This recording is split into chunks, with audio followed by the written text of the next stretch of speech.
Grunions? I don't know, but Mr. Drysdale says they's coming in from the ocean tonight to invade California. Ready, Granny? Where's your weapon? Right here. You can't bring down no enemy with a slingshot. I can't, so. You can't neither. I can't. You can't. Can't. Whoa, wait a minute. Now, stop that. We can't have no bickering amongst ourselves. We got to fight together against the Grunion. Who's the Grunions, pal? Them's the folks that's fixing to invade California. Mr. Drysdale showed us the newspaper headline. It said, Grunion coming tonight. Huge invasion predicted. He was all dressed up in his uniform, toting a gun, ready to fight. It must be a desperate situation when an old-timer like Mr. Drysdale has to fight. There, I gave a brilliant performance, Miss Thompson. I convinced the Clampetts that a state of emergency exists. A military crisis. We're being invaded by Grunion. Don't they know that Grunion are fish? Of course not. Now, if Mark Templeton dares quit the Navy, they'll brand him a coward and never speak to him again. Why don't you want him to quit the Navy? Because the moment he gets out, he plans to spend $48 million of Jed Clampett's money on oceanography research. But that's such a marvelous cause. Anything that takes $48 million out of my bank is no marvelous cause. Now, that's the kind of talk that got Miss Hathaway fired, so watch it. Miss Hathaway resigned. Well, it can get you fired. How's that? I'm not afraid of you, Mr. Drysdale. One word from me to Mr. Clampett, and your goose is cooked. That's blackmail. You know, you have a very unscrupulous side to you. And I like that. We could work very well together. Now, hide this newspaper. Oh, it worked beautifully. The Clampetts think Grunion are fierce, warlike people from the island of Grun. Jethro, you load up the truck and fetch it around front. Yes, sir. Here, boy, place this up front. It'll inspire the California folks to see their colors flying. Granny, I ain't just sure that is the official state flag. Jed, this is Southern California. Right you are. And don't forget to load up the victuals I got ready in the kitchen. Yes, ma'am. Ellie, you ride shotgun on them victuals. They'll never get to the truck. Yes, sir. And you and Jethro put my big cooking kettle in the truck, too. Yes, sir, Granny. If this is a long siege, we might have to live off the land, like Mosby's Raiders. Could be. Look, Jed, who's that a-coming? Strange-looking contraption they're driving. Maybe it's a Grunion. Maybe they've done landed. We'll soon find out. It's Miss Jane.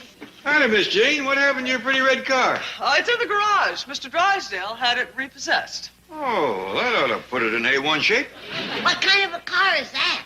It's a dune buggy, Granny. It's made especially to drive through soft sand. You going to the desert? No, the beach. The beach. Haven't you heard? The Grunion is coming. Yes, that's one of the reasons I'm going. Are you going all by yourself? Yes? Ain't you scared? Certainly not. Thousands of Southern Californians will be flocking to the beaches tonight in pursuit of the elusive Grunion. Well, good for them. We's going, too. Yeah, the young'uns are loading up the truck right now. It's a good idea to stake out an area early. By sundown, the beaches will be dotted with campfires. Would you like to come with us, Miss Jane? Might not be safe for a woman alone. Thank you, Mr. Clampett, but I've taken a little place at Malibu. You're welcome to make it your headquarters. Fine and dandy. Together we'll learn them Grunions a lesson they'll never forget. Bravo! See you at the beach. Well, Miss Jane, how will we know your place? Well, it's a little gray shack that stands all alone at the south end of Malibu. This dune buggy will be parked on the lee side. Bye. See you there. There goes a spunky little woman. I wonder what part of Dixie she comes from. How you know she's from Dixie? She's spunky. She's defending the south end of Malibu. Her headquarters is Confederate Gray, and she's parking her car on the Robert E. Lee side. If that don't spell Dixie, there ain't no cotton in Carolina.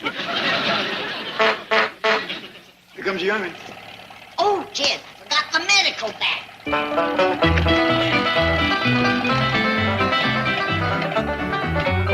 You get everything? Yes, sir, Pa. We even throwed on tools and blankets in case we have to dig in for the night. It's good to be prepared. Where's Granny? She'll be out directly. Hurry up, Granny, let's go. Anxious to hit the beach, huh, boy? Yeah, we can't eat till we get there. You can rest easy, folks. You got your own medic. Hop on, Uncle Jed. Let's go. Just a minute, boy. Before we starts in the battle with them fierce warlike grunions, let's have a few words from our leader. Oh, Granny, you know I ain't no hand at speeching. Oh, please, Jed. Mosby always said a few inspiring words to his troops just before battle. Come on, Pa. There's them that say this ain't our quarrel. We ain't California folks born and bred. But I say this state has been mighty good to us. And when the trouble starts, we ain't about to run and hide. That's enough talking. Let's get to fight. And eat. Look out, Grunion! Here we come!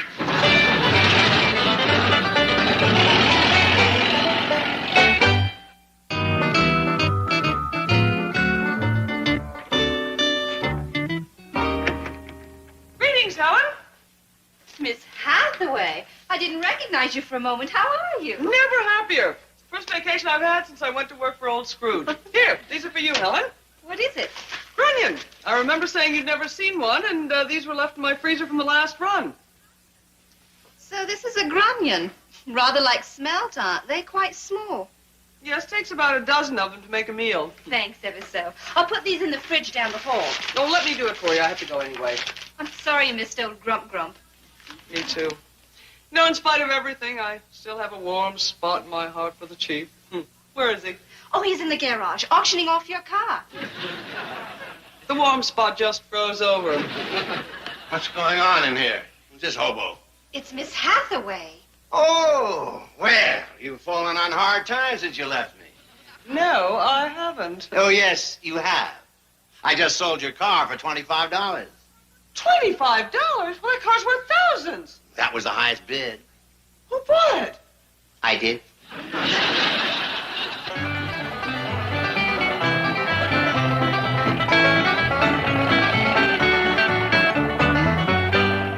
Where are we, Jethro? Binkley's in Malibu. North Malibu or South Malibu? I don't know. Well, which direction is we going? I don't know that either. Jethro, you don't know nothing. I do so. You don't neither. I do. Don't. Hold on. Don't you two start again. We's here to fight grunions, not amongst ourselves. Well, I don't see nobody toting guns. Me neither. It must be North Malibu. Them Yankees is gonna surrender without a fight. Hey, how about we stop and eat? No, first I think we ought to pick out the stretch of beaches we're going to defend and dig in. Oh, how about right here? I ain't defending the Yankee end of Malibu. I don't think it'd be many grunion come here anyway. There's too many people. They'd probably pick out a lonely stretch of beach for their invasion. Them's wise words, Jim. We got us a good leader. And a hungry driver. Looks like there's a lonely stretch of beach up ahead there, Pa. Yeah, let's stop there and unload. Don't you think we ought to try and find Miss Jane's Confederate headquarters first? Be hard to see from the road, Granny. We'll scout along the beach after we dig in.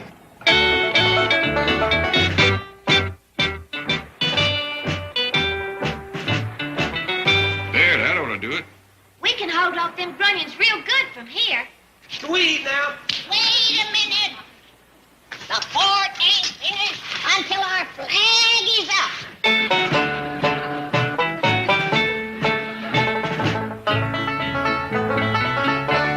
There. When them grunions see that, they'll know they're in for a fight. Can we eat now? Fighting makes me hungry. We ain't done no fighting, just digging. Well, digging makes me hungry, too. First, we gotta do some scouting. Scouting really makes me hungry. Everything makes you hungry. I think eating makes him hungry. Hey, let's try it and see.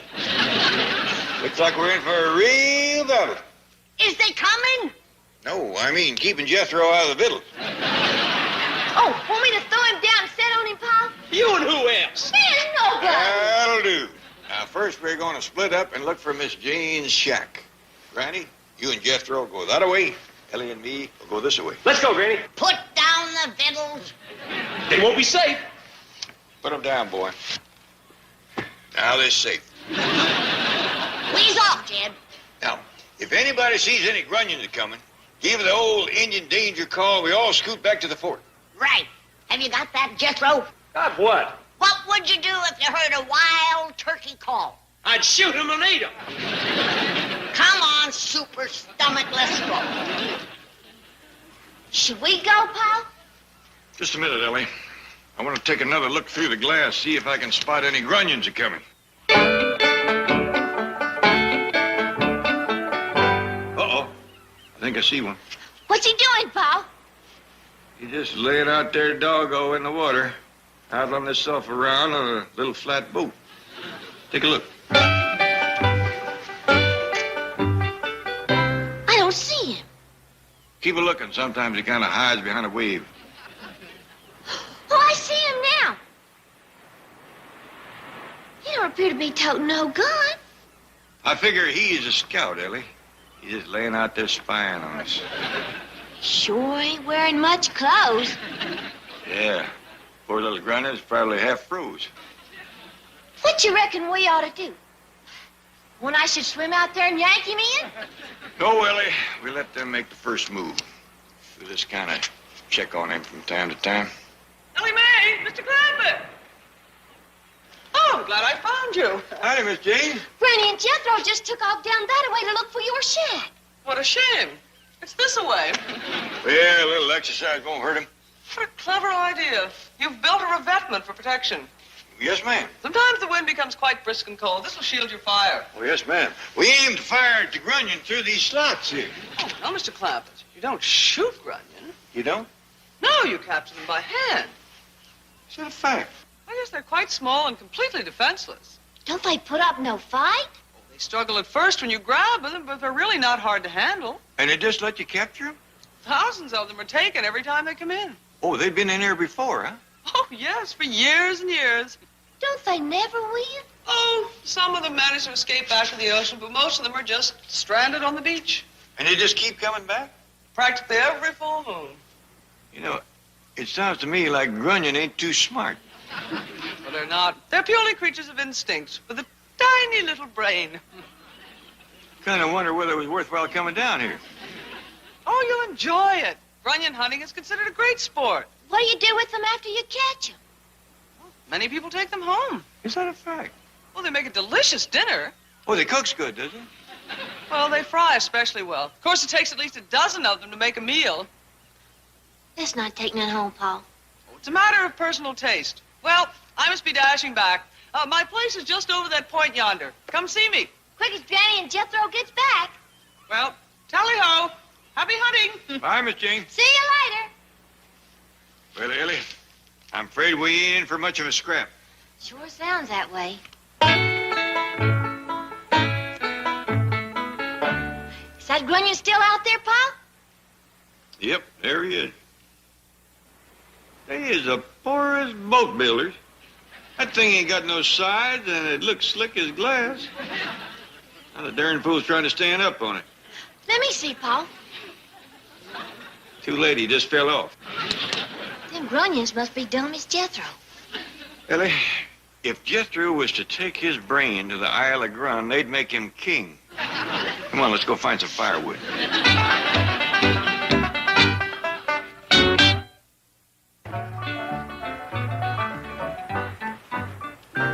We must have walked clean to Mexico and back. We never did find Miss Jane's shack. Well, it just happens that it's that way around that point yonder. Well, let's go see her. Oh, no, not me. I ain't taking another step on an empty stomach. Either feed me or shoot me. Really, victuals would set good with everybody right now. I'll get busy. Paul and me seen a grunion. You did? Yes, ma'am. He's right out there in the water. Point him out to me, Ellie, and I'll throw down on the rascal. Now, hold it, Granny. Miss Jane says that you don't shoot grunion. You don't? Oh, you got a hand fight 'em. You're greening me. No, that's right, Granny. They's puny little rascals, and they don't tote guns. So when they comes up on the beach, you just grab them. What do you do with them? Well, some folks takes them home and make servants out of them. No. Yes, ma'am. Miss Jane says they cooks real good. Of course, they ain't in your class, Granny. You can womp up victuals all by yourself, but it takes 12 of them to make a meal. I wouldn't want him around the house. Yeah, it would kind of crowd the kitchen, and it'd spatter things up, it might. Mostly fries things. Granny, you ought to see their boats. They ain't nothing but slippery boards. And they don't ride them none too good, neither. Sounds like them grunions ain't got much going for them. Is we gonna eat or is we gonna rap? We's gonna eat, boy. Ellie, light my fire. Yes, Granny. Hold everything. The invasion is commencing. Sure enough, Pa? Yonder comes them grunions riding their little boat. Let me see, Jed. They must have claws on their feet. They's riding, stirring it up. Let me see, Granny. They short of boats, Pa. Some of them's coming in piggyback. You want this, Jethro? Can I eat it?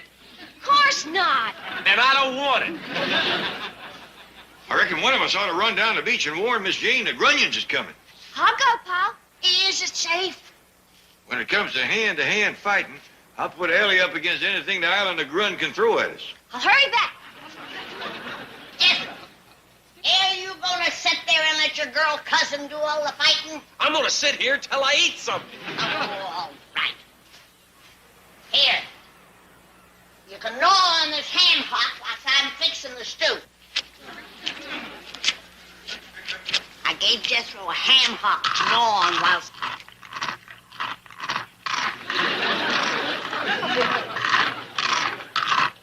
There it goes, bone and all. Watch out for splinters.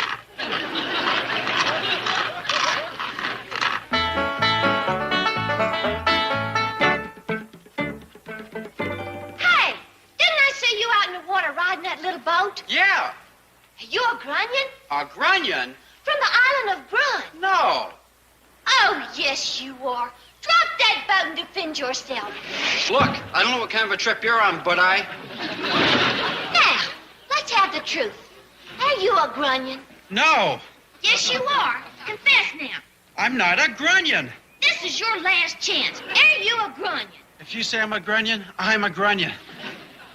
Did you paddle over here from the island of Grun? Anything you say, You surrender? unconditionally.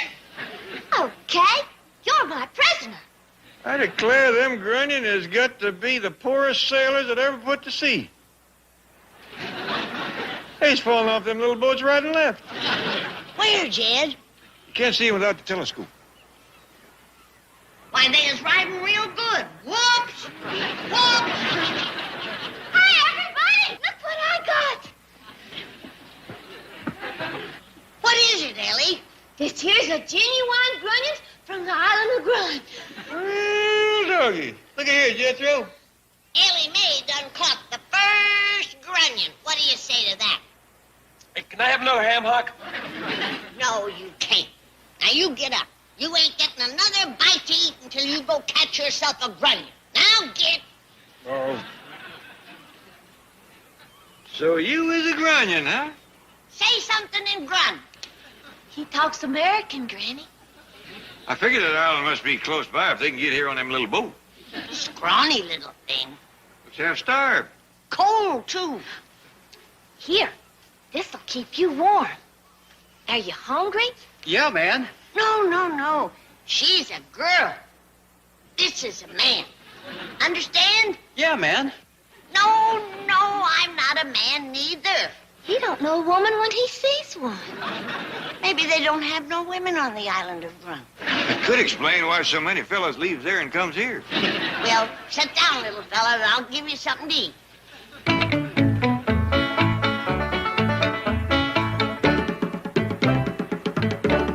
Excuse me, ma'am. Is you a grunion? A grunion? Please, just answer yes or no. I'm too hungry to beat around the bush. I'm hungry myself, but If you's a grunion from the island of Grun, we can go over yonder where Granny's fixing us a mess of victuals and have us the greatest supper you ever had in your whole life. like what? Like ham hocks and chicken and gravy and beef stew and hot cornbread. You name it, we got it. Oh, you're turning me on. Does that mean you're a grunion? From the island of Grun. Let's eat. How you doing, little grunion? This chicken is wild. No, it's just your regular backyard chicken. Would you like some gravy? Ruby. On the island of Grun, they call gravy groovy. Sure would like to get a look at that island. Oh, here comes Jethro, and he ain't empty-handed. What you got there, boy? Granny, this here is a girl grunion. Well, there goes the reason for the fellas leaving. You want something to eat, girl Grunion? Groovy. They loves that stuff. I could use some chicken and groovy myself. Well, sit down, everybody. We'll all eat. Hi there. I'm a girl grunion. What are you? I'm a boy grunion. They can't even tell each other apart. They is pitiful. Just pitiful.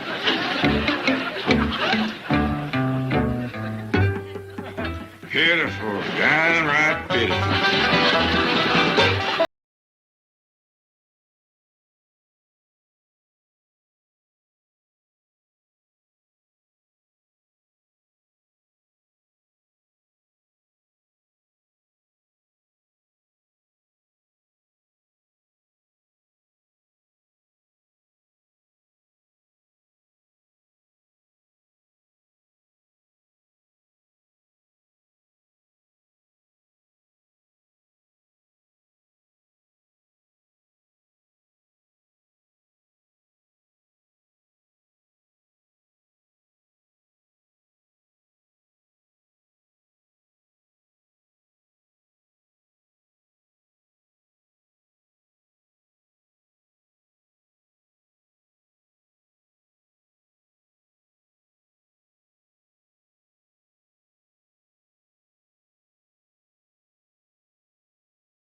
There's a little bit of stew left. Anybody still hungry? I am. Jethro, let the company speak first. They ain't company. They's prisoners. Ellie and me caught them grunion, didn't we, Ellie? We sure did. Caught him on the beach with our bare hands, according to the rules of grunion hunting. They even admitted being from Grun. Food like this, I'd say I was from Oz. Well, I still say they is company. And I say they's prisoners. Now, hold it. You is both right. They is company and they is prisoners, too. Well, Grunions, did you have enough to eat? Plenty. Just great. How was the food? Heavy. Well, you can't fill an eater like Jethro here with angel food cake. Can I have the rest of the stew now? Give it to him, Granny. Shall I give him the bone, too? If you can stand the noise. I'll take the rest of these dishes down to the ocean and rinse them off, Granny. Thanks, Ellie. Well, nice to have had you Grunions here. You're all free to go back to the Isle of Grun now. Oh, not this one, Uncle Jed. She's a keeper. There won't be none of that. As you probably know, some folks takes their Grunions home and make servants out of them, but that ain't our way. Why don't we give it a try? Jethro, here, boy. Take us down to the ocean. Don't come back till it's finished. Yes, sir. Jethro! Yes, sir. Miss Thompson, this is a grunion. Yes, sir. As anyone can see, it is a fish. Yes, sir. Then why did you tell the Clampetts that the grunion were fierce, warlike people from the island of Grun? I didn't, sir. You told them that. Miss Thompson, a part of your job here is to take the blame for the stupid things I do. Sorry, sir. Miss Hathaway used to take the blame beautifully. Yes, sir. So why did you let her resign? I didn't, sir. You did. There you go again. You're not being any help to me. Mr. Drysdale, face up to it. There is just one person who might possibly get you out of this scrape with the Clampetts. Miss Hathaway. Right, sir. She's been saving your neck for years. Well, go to the beach. Find her. Plead with her to come back to work. Offer her a raise, a bonus. Oh, here, give her the keys to her car. Tell her you're sorry you repossessed it and bought it for yourself for $25. I didn't do that. You did. You can't seem to learn, can you? Go find Miss Hathaway. Yes, sir. And hurry, before the Clampetts find out that grunion are fish. Thanks for everything. That goes double for me. Well, now, wait. You better hang on to these blankets. You was half froze when the young ones fetched you here. Oh, I've got some clothes down the beach. Me too. Well, bye now. See you around. Don't forget your promise. Yeah, and stay out of mischief. We will. You know, Granny, them grunions ain't a bad sort. Wonder why Mr. Drysdale told us that they were fierce and warlike. Beats me. Any more victuals? Not a bite. Let's go home. Hey, you know what I found out? The main bunch of grunions don't come in till after dark. Well, I don't think they're worth much waiting for. Do you, Jed? Well, from what I've seen, I can't believe California's in too much danger. But I'll take one more look out there. See anything, Paul? Yeah, there's a grunion out there, trying to paddle ashore in one of them pitiful little boats. The darn fools keep trying to stand up on them things. Let's go home, Paul, so I can feed my critters. Yeah, might as well. If them grunion can't get to shore in the daytime, they's in real trouble after dark. Well, I think we ought to let Miss Jane know that we is leaving. Yeah, I'll do that. I'll be back in a minute. All right, Jethro, start loading up the truck. Ahoy, Mr. Clampett! Oh, howdy, Miss Jane. I was just coming over to tell you we decided to go home. Oh, I'm sorry. I wanted to invite you for dinner. I have a whole bunch of frozen grunion. Well, we just had a couple of cold ones ourselves. Only two? Yeah, Jethro caught one and Ellie caught one. Hardly worth cooking. Yeah, Granny had a whole kettle full of stew anyway. Well, I'm sorry you won't be here when the main wave of grunion hit the beach. I'm sure you'd catch a lot of them. Well, I'll tell you, Miss Jane, they ain't scrappy enough to make it interesting. They're not exactly fighters, are they? Pitiful, scrawny-looking little things, kind of like, Smell? I didn't get that close. Yoo-hoo, Miss Hathaway. That looks like Miss Thompson from the bank. She's the girl who took my place.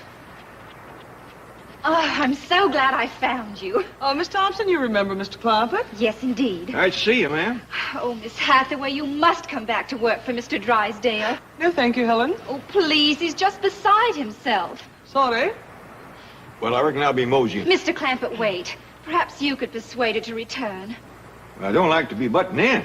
Helen, I will think it over. Right now, I must get back to my place. I have a kitchen full of grunion thawing. Bye, Miss Clampett. Bye. You coming, Helen? In a jiff. Talk. Mr. Clampett, I do hope you'll talk to her. Mr. Drysdale needs her desperately. Yeah, he has been acting kind of peculiar lately. You know, he told us that grunions was fierce, warlike fighters from the island of Grunt. Yes, I know. They ain't fighters at all. These puny little folks about so high. Folks? Yeah, Jethro fetched him in a girl grunya. I'll bet she wouldn't weigh out 100 pounds. He was going to take her home for a servant, but I wouldn't let him. You still think grunion are people? Sure, of course. There's kind of a poor excuse for people, but they're still people. Hey, Uncle Jed, you done found yourself a cute little old grunion.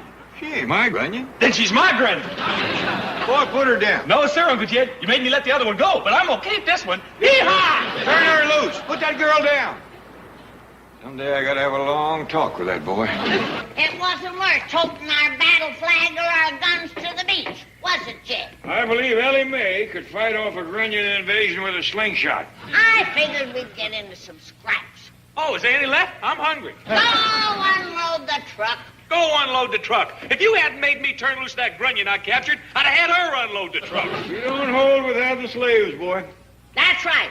We fought a war to make them Yankees give up that foolishness. Granny, you sure do get things twisted.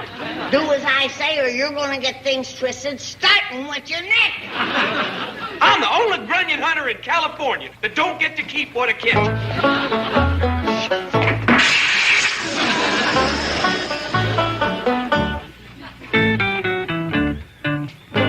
Well, that was real bright. Gotta be honest with you, Uncle Jed, it wasn't. In fact, it was kind of dumb. Oh, yes, sir. You see, that's where education really pays off. I can tell the difference betwixt what's smart and what's dumb. Fix a tire, boy. That boy's got a lot of grunion in him, Jed. From the neck up, he's got it made. Except that Jethro will fight for the right cause. Like a pork chop. Can't understand why Mr. Drysdale was called back into the Navy to fight those poor little grunion goomers. We'll have to ask him about that. And the Clampetts believed you? Why, certainly. I was wearing this combat uniform. I backed up that story with your newspaper. Grunion coming tonight, huge invasion predicted. Oh, Chief, how rotten! What do you mean rotten? I was brilliant. Well, I can see you haven't changed. Goodbye. Wait, come back. Don't leave. I refuse to return to the same dishonesty and deceit that forced me to leave. Oh, please, Miss Hathaway. Don't leave me. I'll change, I swear it. Give me another chance. I need you. Chief, if I could only believe you'd really change. I will, I promise. Do you promise to live a life of truth and honesty? I do. Do you promise to never again use trickery or deceit? I do. Do you promise to relinquish the quest for the almighty dollar and to seek instead the virtues of kindness, generosity, and charity? I do, so promise.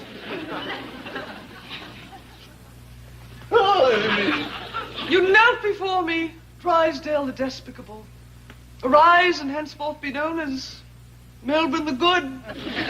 Thank you, milady. Now, your first task is to go to the Clampetts, confess everything, purge yourself of all lies, and throw yourself upon their mercy. Will you come with me, noble lady? It will give me strength and courage. Of course, noble knight. Thank you. You have saved me.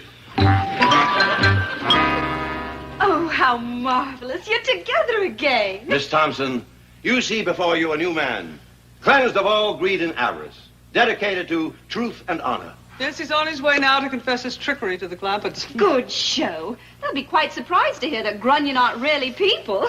Surprised? You mean they still believe my story? Oh, absolutely. They mistook a couple of surfers for Grunion. Chief? Then I could have gone off to fight the invaders. Chief! I'm still a hero. Chief! What? I'll leave you! Who needs you? What happened to my noble knight? He's back in the saddle. Get lost.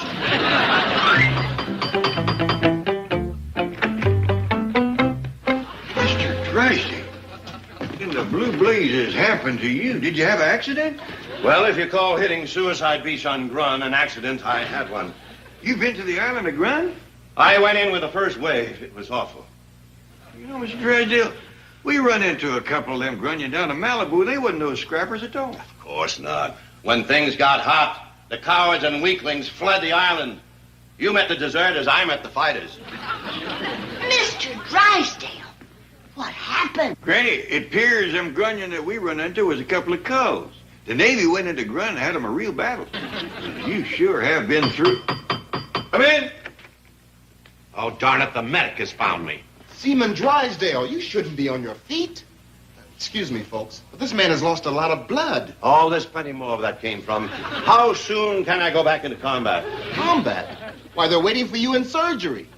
He's carrying at least 10 pounds of shrapnel in this brave body. All right, I'll go under one condition. What's that? No anesthetic. But you could be on the operating table for 10 hours. I don't care. I must keep awake, alert, and ready to fulfill my obligation to Mr. Clampett. Me? What are you talking about?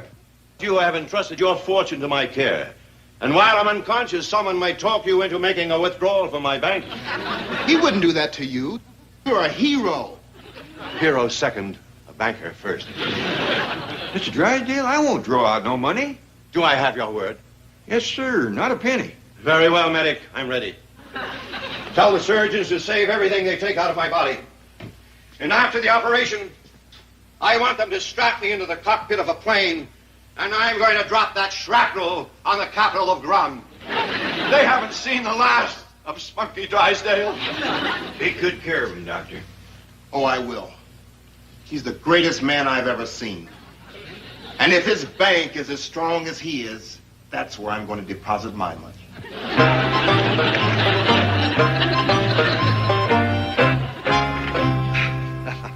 Your agent was right. You're a very convincing actor. Thank you. Well, see you later. Hey, wait a minute. Now, what about my money? Oh, bring it by the bank tomorrow. Bring it. Well, didn't you just say you were going to deposit your money in my bank? Well, you told me to say that. Well, I believed you. You're very convincing. See you tomorrow. You call me, Pa? Yeah, Ellie. Didn't you say the main wave of Grunion's coming in tonight? Yes, sir, and I just talked to Mark down in San Diego. He says they're already coming in there. There ain't no time to lose. Well, tires fixed and trucks unloaded. Now can we eat? Oh, boy. We're going back to the beach. Now? That's right. Well, what for? To fight the Grunion. We done whopped them. Not the fighters. They is coming in tonight. All the way from Grun? On them little tiny boats in the dark? That's right, and they is mean.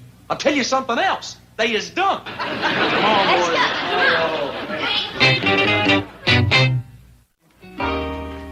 Miss Hathaway, am I time for the protest meeting? Yes, well, but are you sure you want to join us? After all, you're new here. Oh, yes, we believe in women's liberation in Sweden. Oh, good. Besides that, I've been here long enough to know that Mr. Drysdale is a drummer. Well, what does that mean? Beast. You're one of us. Come on. Really, now we've got to go down to the... Girls, quiet, please. Quiet, please, girls. Girls, we are now all assembled. So let's hear from our leader, Jane Hathaway.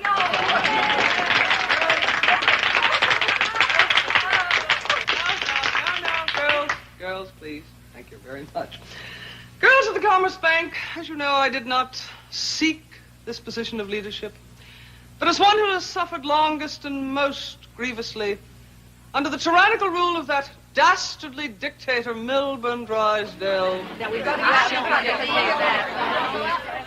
You have asked me to be your leader, and I accept.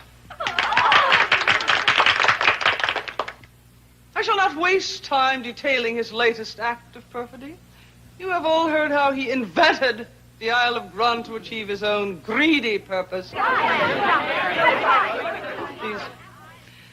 Therefore, I suggest that we use the name Grun as a symbol of our resistance to the unfair neglect to which we have all been subjected. Right. Under Milburn, the miserable.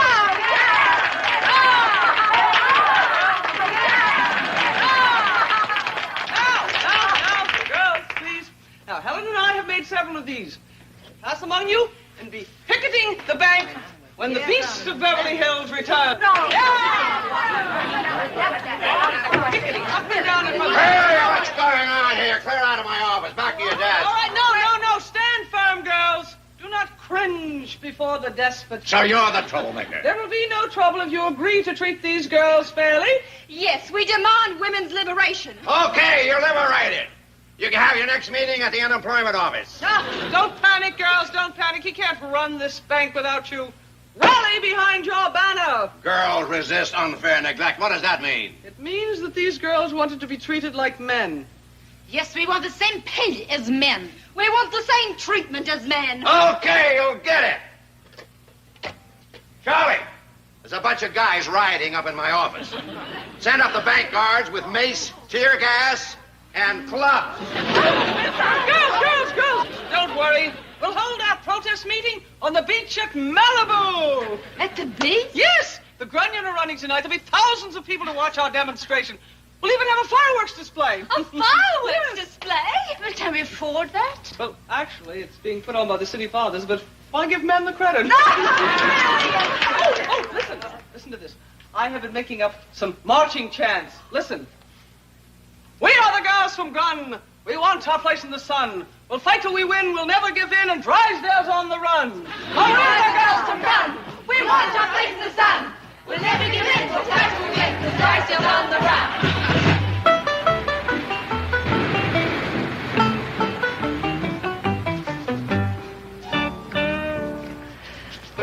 I wish they'd hurry back. It's spooky out here all alone at night.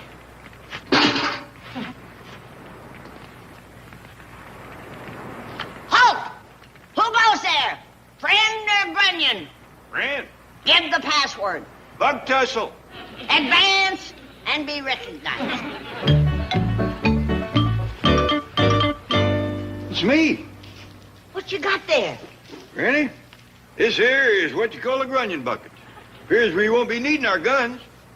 Not even for the mean Grunions, the night fighters? Nope. First fella I run into says, "What you doing with a gun?" I says, "I'm hunting grunion." He says, "Here's what you use for grunion." He handed me this bucket. What do? Slap it over their head and capture them? No. Inside the bucket is these little fish. Fish? Yeah. All up and down the beach, folks was picking up the fish and putting them in the buckets. What for? And near as I can figure, when a grunion comes in, you throw the fish at him. That ain't gonna turn back no invasion. Now, Granny, you get hit in the face with a bucket of fish, and you ain't exactly gonna feel welcome. What a war. You throw fish at one another. Why don't we kick sand at the grunions? That'll scare them off. Granny, I'd agree with you if we hadn't seen how they shot up Mr. Drysdale. Well, if they fight so fierce on their island, how come there's nothing over here? Well, I reckon after they paddled them slippery boats all the way from Grun, they ain't got no fight left. Oh, Granny! The grunions is here. The invasion has commenced, has it? Yes, ma'am. Miss Jane's uncaught herself a whole slew of girl grunions. All girls? Yes, sir. And guess who they's mostly mad at? Who? Mr. Drysdale. That makes sense. He went into Grun fighting. Miss Jane was leading these prisoners along, and they was saying, "We's the girls from Grun. We won our place in the sun. We'll never give in. We'll fight till we win, and Drysdale's on the run." I reckon they don't know he's in the hospital. You'll be proud to know Miss Jane has took up the fight. Where's Jethro? I thought you two was together. Well, I reckon I run so fast I left him behind. Put me down. Put me down. Oh, no, you is mine. Look here, Uncle Jet. I captured me a girl from Grun. You did not. She's one of Miss Jane's. Is that true? Do you belong to Miss Hathaway's bunch? Yes, ma'am. Put her down, boy. Miss Jane won't miss her. She's got a whole flock of them. Put her down, boy. Släpp ner med din drömmel. See? She's even talking to me in Grun. Let her go, Jethro. Now, don't you try to get away. I'm taking you home with me. You ain't taking her no place. Don't worry, man. We'll see he behaves. So you're from Grun, huh? That's right. When did you hit the beach? About a half hour ago.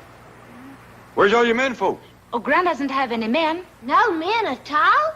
No, nothing but women. So long. Where are you going, boy? I'm swimming to Grun. That's my kind of island. Paul, want me to go out and fetch him back?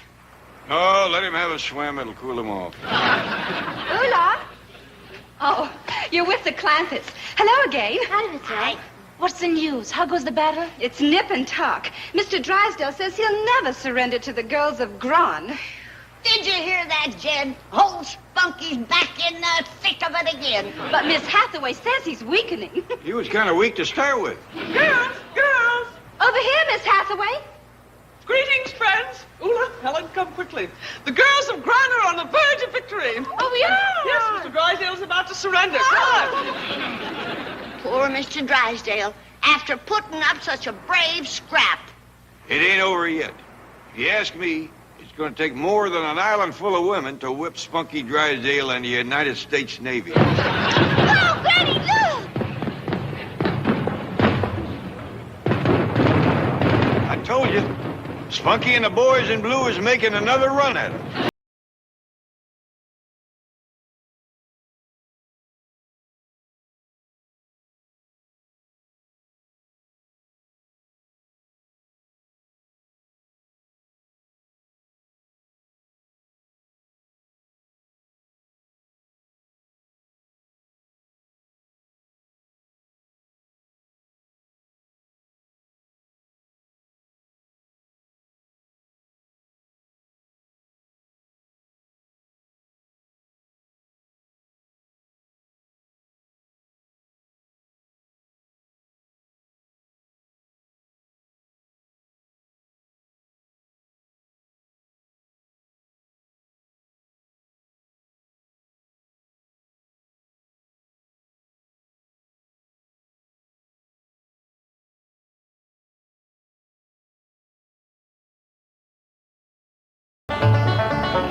I have spent some miserable nights in my time, but last night out-miserabled all of them.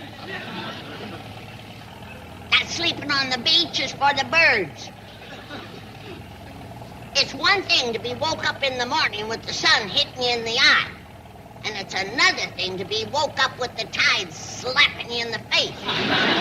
The next time them grunions want to invade the beach, they can have it. We all had a miserable night.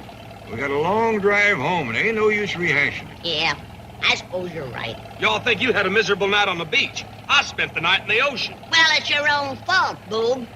Trying to swim to the island of Grun. Yeah, just 'cause there ain't nothing there but women. Well, can you think of a better reason? I'd have made it, too, if I hadn't run into that doggone old shark. Shark? I hear they bite's pretty vicious. Oh, he got in the first lick. Then I grabbed that rascal and chomped him more ways than trout lays in a barrel. Ellie, you sure that there was no men in that bunch of grunions that Miss Jane caught? Oh, yes, ma'am, I seen them. They was all girl prisoners. I seen them, too, Granny. Miss Jane was leading them down the beach, and they was chanting their war cry. We're the girls from Grun. We want our place in the sun. I've heard your glee club. I don't need a solo. Now, how'd you pick this stupid name, Grun? Because it epitomizes your dishonesty. You invented that mythical island just to trick the Clampetts into keeping their money in your bank. And it worked. Well, we are hanging you with your own rope. That'll be the day. Now clear out of here. Oh, Chief, please negotiate with us. In fairness and honesty and good faith. In a pig's eye. You mean you refuse to even listen to our grievances? What grievances? I'm a doll to work for. Sweetheart, a pussycat. Let us face it, Chief. You have tried every dirty, rotten trick in the book. Oh, no, I haven't. I still have a few left. Very well. If you want war, let it begin here. It began last night at Malibu when you marched those nuts up and down the beach. We are the girls from Gone. We want our place in the sun. We'll never give in. We'll fight till we win and rise along the run. You girls, take a break. I'm still negotiating. Do you need any help, Miss Hathaway? Yes. Would you come up, please, Helen? Oh. We insist upon higher wages and hospitalization. You keep insisting, and you're going to need hospitalization.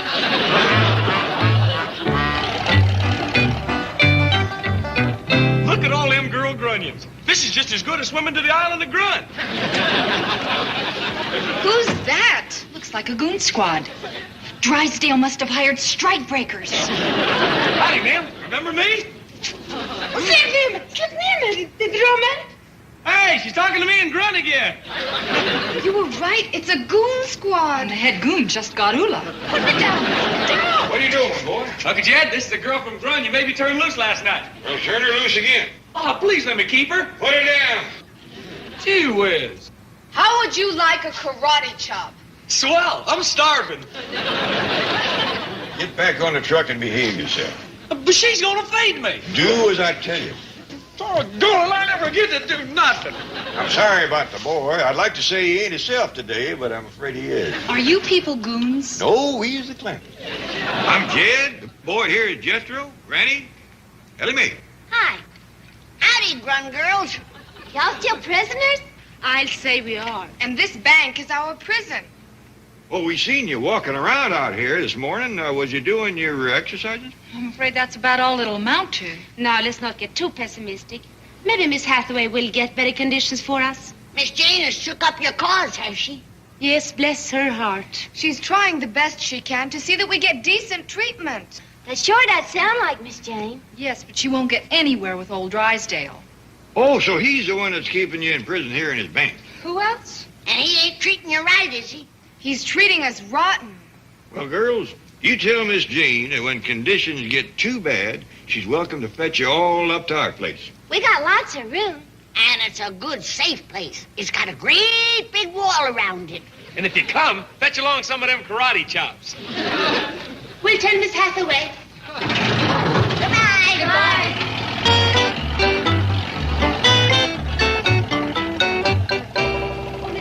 What's the news? Did the old slave driver give in? Well, not yet, but Helen and I submitted a list of grievances. He's studying them, and he's going to give us his answer. By the way, we're all invited to the Clampetts.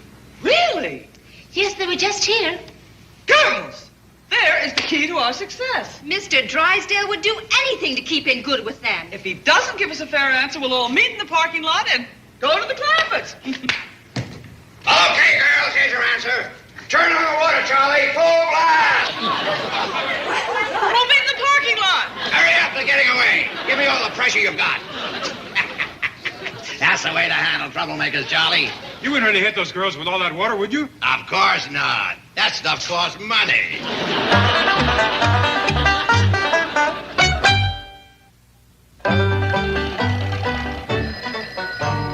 I think I hear the phone ringing. Jethro, you unload the truck and stop arguing with the women folks about them Grun girls. I still say it's wrong for Mr. Drysdale to keep them prisoners in his bank. Granny, they's from Grun. They's the enemy.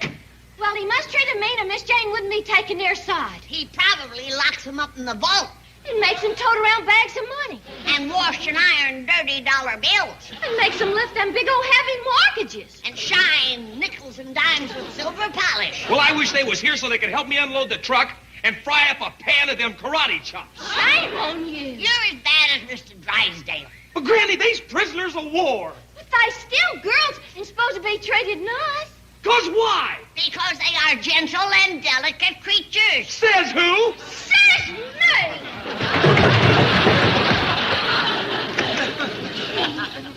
Phone call with...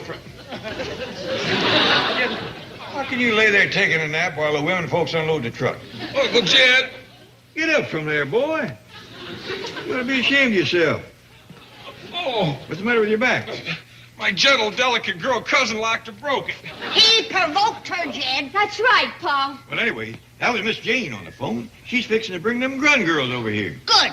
Now they won't have to stay in the clutches of that mean old Mr. Drysdale. Yeah. Well, you can't fault them too much. After all, they was prisoners of war. Oh, watch it, Uncle Jed. You'd like to get your head handed to you. Jethro, take the truck around back and unload it.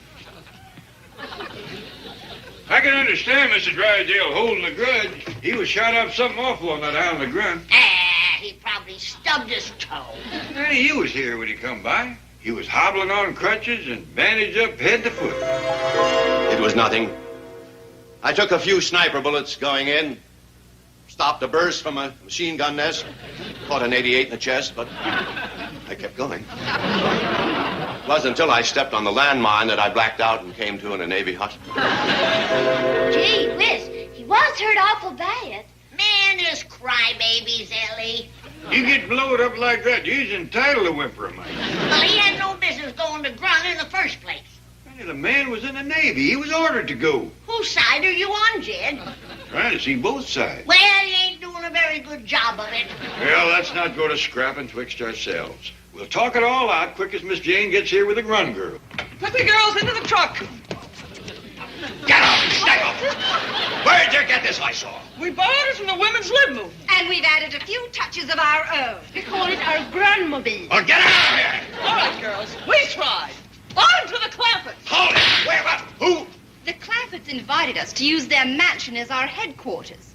And they shall hear the full story of your tyranny and cruelty. Me? I'm an old softy. I'm a softy with that whip in your hand. Whip? Oh, that's not a whip. That's a leash for my dog. Rover, come boy. Here's your leash. Oh, please, Miss Hathaway. Bring these lovely ladies up to my office and we can talk. We're through talking. That's right. We are through. Well, then we'll sing. We'll sing. We're the girls from Grun. We want our place in the sun. I hold the dairy-o, and Drysdale's on the run. Kind of cute. It's a catchy little tune, don't you think? Well, girls, shall we give him another chance? No, don't trust him. Down with the male chauvinist pig. Oh, come on, girls. Give the old piggy another chance. Please, let's talk. What'll we talk about? Raises, bonuses, vacation with pay, health and welfare, pension and profit sharing, you name it, and we'll discuss it. Equal opportunities with men? Equal pay for equal jobs? Equal? Why not better? Well, girls, maybe we should give him another chance. I guess so. Why not? Oh, that's better, that's better. Now, everyone up my office. 3 donuts and coffee out of the house. Through these portals past the most beautiful girls in the banking world. Oh, dolls, sweethearts, lovely. And when you get there, make yourself at home. I'll be just a moment. Golly. When they're all in my office, lock the door and shut off the phone.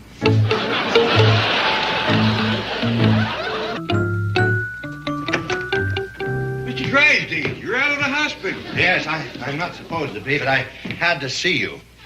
What's that thing? Oh, that's a genuine Grunmobile from the island of Grun. I captured it from the invaders. Well, doggy. How did you get this thing here from Grun? They flew it over. Them Grunions is poor sailors, but if they can fly this thing, they is A1 pilot. Well, when I say they flew, you're right. They're clever people, especially the women, and that's what I come up here to tell you about. They've brainwashed Miss Hathaway. Done what? Brainwashed her. It's like hypnotizing her, taking control of her mind. Is that a fact? Yes, they've turned her against me. Filled her mind with hate. Well, I got to say that them Grun girls ain't too fond of you, judging by what they got wrote on the side of their airplane. Well, look who's up and around. You see, Jed, I told you he wasn't hurt bad. Maybe he's a fast healer. Well, actually, I should still be in surgery. But when I heard about the trouble, I jumped off the operating table and rushed to the bank. What kind of trouble? Them Grun girls has brainwashed Miss Jane. I don't believe it. It's true. It ain't neither. If ever a girl didn't have a dirty brain, it's her. Howdy, Mr. Drysdale. Hello, Ellie. What's this thing, Paul? Ellie, that's what you call a genuine Grunmobile from the island of Grun. I'll go fetch Jethro. I bet he'd like to see this. Is Miss Jane and the Grun girls in there? No, they're at the bank. I suppose you've got 'em locked in the vault. No, I didn't think of it. What? No, I wouldn't think of it. Granny, come look here at this. Land sakes, Ellie. He treats them poor girls worse than we thought. Mr. Drysdale, you hadn't ought to step on a secretary. That's just a caricature. It don't make no difference what she does. What? You hadn't have stomped on her neck and hit her with a whip. Mr. Drysdale, girls is gentle, delicate creatures. Ha! Yeah, they ought to be treated nice. Baloney. What did you say? I said baloney. Ellie, don't fling him. He's pert near my age. Let me fling him.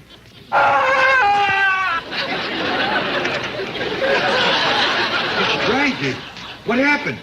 Looks like the work of my gentle, delicate girl cousin. Don't worry about him, Jed. He's a fast healer. If he can get up from an operating table, he can get up from there.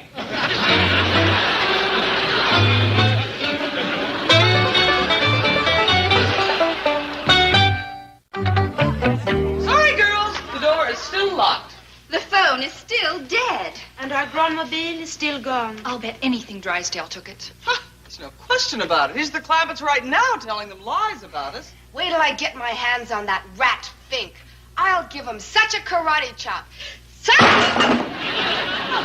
Evelyn, I'm sure we all share your feeling of anger and frustration, but violence is not the answer. Maybe not, but what is? Well, so somehow I have got to reach the Clampetts and refute his story. Now, come on, let's think. Like dune buggies in the parking lot. But how can you get to it? Through the window. It's too high to jump. Yes, and we can't climb down. Well, we will have to improvise a rope. Out of what? Clothing, it's all we have.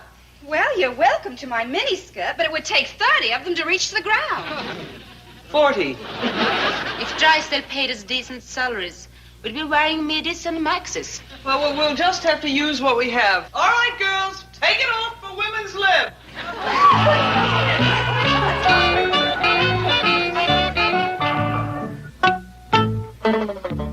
How do you feel, Mr. Drysdale? Oh, a little better. I still have a terrific headache. Well, maybe it's a soft pillow. Is that better? No. Well, let's try this. Now, how do you feel? Terrible. Well, now, don't you worry. I got just the thing for you. This'll perk you up. Now, open your mouth and swallow this. I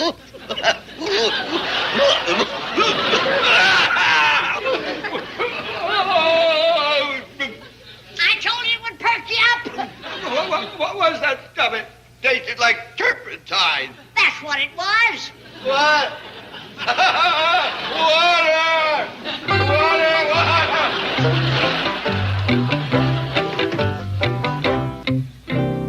How's Mr. Drysdale? Well, I got him on his feet, Jed. Good. Yep, he's up and running around like a spring chicken. Miss Jane and the girls from Grun ain't showed up yet. You know, I'm getting worried about them prisoners, Jed. Old Drysdale's probably got 'em chained up in a dungeon. I don't hardly think so. Well, I'm going down to the bank and see for myself.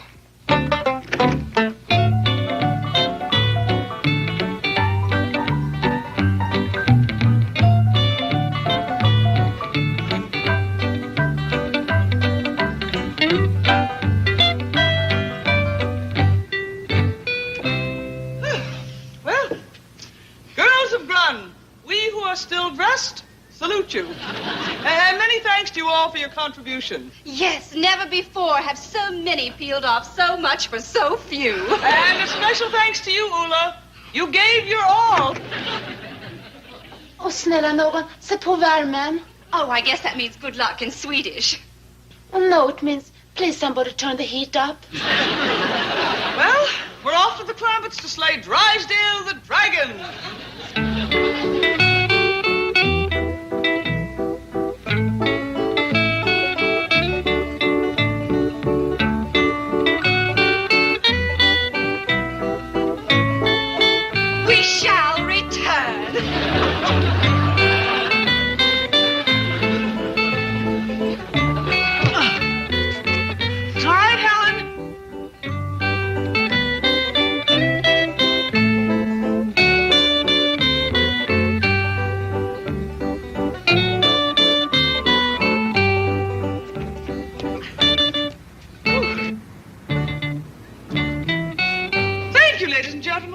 Attention. Be sure to catch our next show when my partner here will dive 14 stories into a cup of tepid tea.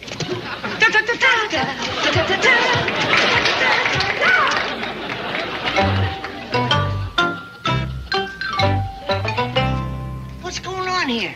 Two girls just climbed out that window and down those clothes. Why, that's Mr. Drysdale's office. He puts on a pretty good show. Hey, anybody else coming down? No, we can't. We're not dressed. And we're locked in. I knowed it. Hang on, girls. Help me's a-coming.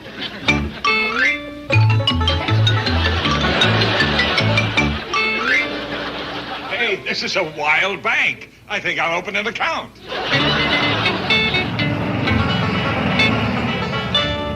There's our Grunmobile. He's still here. We've got him trapped, Helen. Gird yourself for battle. I'm awful sorry Miss Jean didn't get here with them Grun girls. I was hoping to hear both sides of the story. There's only one side. My side, the right side. I wonder what happened to them. Well, they're afraid to face me and have you learn the truth. They're not only subversive troublemakers, they're cowards.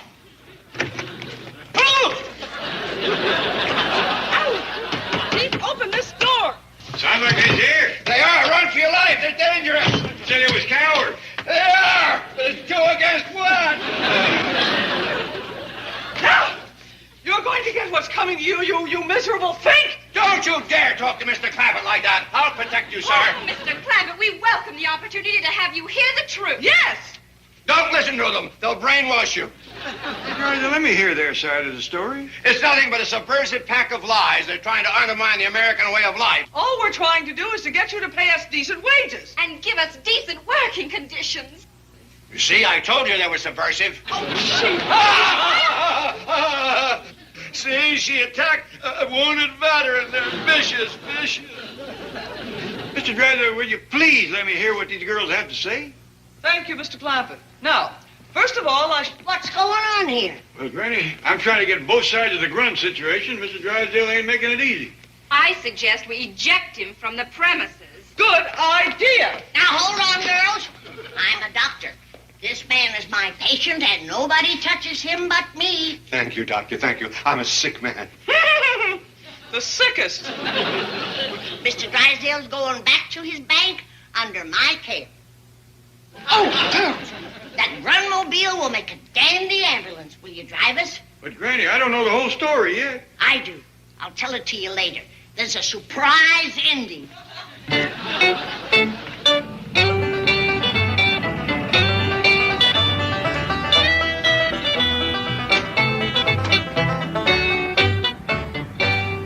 right, Mr. Drysdale, hop out. No! Come on. Equal treatment for men and women. That's what we's gonna have.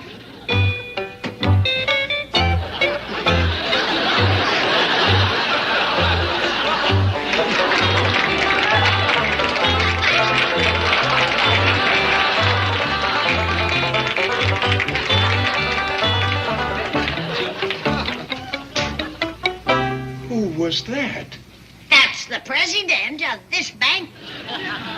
I think I'll close my account.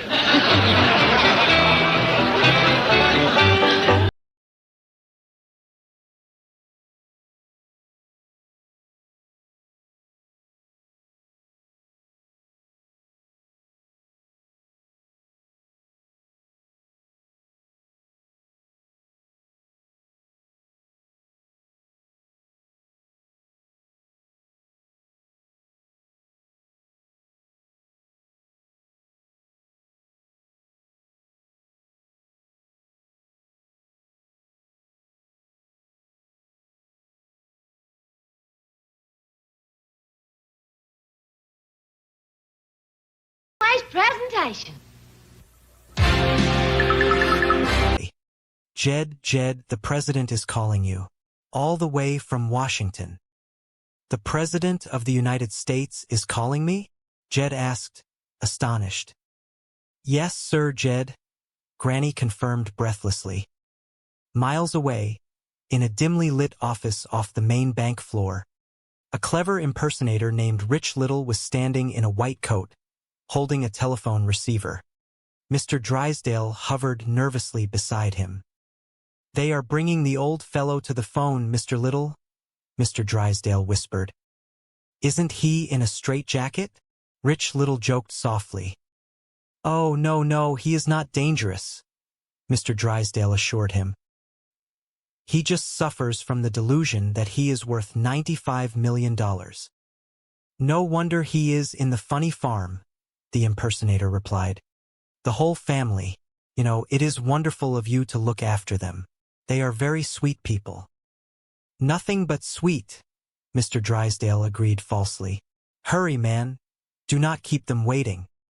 Through the receiver, Jed's calm voice echoed in the opulent mansion. Hey, tell them about my electric car, Jethro shouted in the background. Hello? Jed Clampett speaking, Jed said respectfully. Hello, Mr. Clampett, Rich Little answered, instantly dropping his voice into a flawless, uncanny imitation of the President of the United States. This is the President speaking. Is that sure enough you, Mr. President? Jed asked, humbled. Oh, yes, make no mistake about that. I am the President. The voice commanded with gentle authority.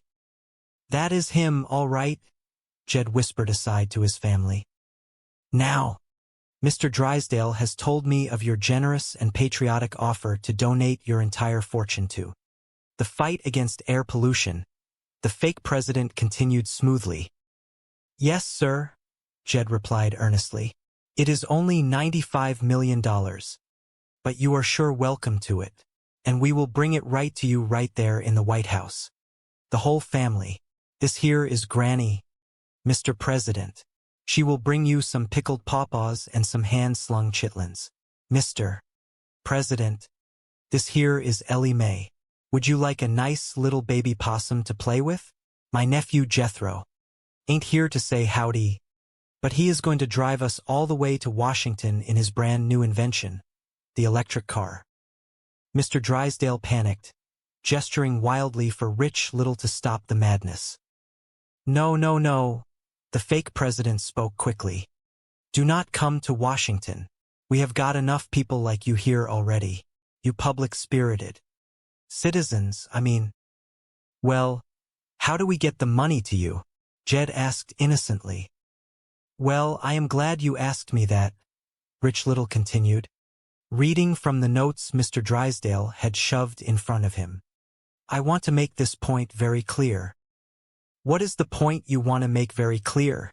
Jed asked. Leave your money in the bank, the Commerce Bank of Beverly Hills, where it will draw maximum interest, compounded semi-annually, in the care of your wise and friendly banker, Milburn Drysdale. Well, naturally, we will do whatever you say, Mr. President, Jed conceded politely. But the family is going to be awful disappointed. We was hoping to get away to Washington. Oh, no, do not try to get away, the impersonator warned gently. You will stay right there and do what the nice man in the white coat tells you. Goodbye. Goodbye, Jed said, hanging up the heavy receiver. He turned to his family. What did he say, Jed? Granny asked eagerly. He said he does not want us to come to Washington right now, Jed explained softly. Well, what are we supposed to do, Pa? Ellie Mae asked, disappointed. He says he is going to send a man in a white coat to tell us, Jed answered, scratching his head in confusion. Jethro walked into the room, holding his broken extension cord. Jethro, I just talked to the president, and we will not be driving to Washington in your electric car. Jethro sighed in relief. Just as well, Uncle Jed. I never found an extension cord long enough to get us there.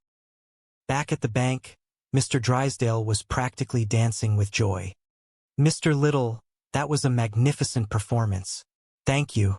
Well, your impersonation of the president was absolutely incredible. Thank you. I hope to see you again. Sometime. Take good care of yourself. Rich Little paused near the door. Mr. Drysdale, are you not forgetting something? Oh, what is that? Mr. Drysdale asked, feigning innocence. My fee, the impersonator reminded him smoothly. Oh, yes. How much is it? Well, ordinarily, I receive $7,500 for a performance. However, in this case, I will cut it in half. How is $3,750? Mr. Drysdale gulped, his wallet weeping. $3,750 it is. 20, 40. Now, you owe me $2.50. No, that is $3,750. Rich Little corrected him firmly. For 5 minutes of work? Mr. Drysdale complained bitterly. The president does not get that much, and he is the real thing. A young teller, walking past the office, stopped and gasped. Excuse me, Chief, these foreclosures are ready. Aren't you Rich Little, the impressionist? Yes, I am, he smiled warmly.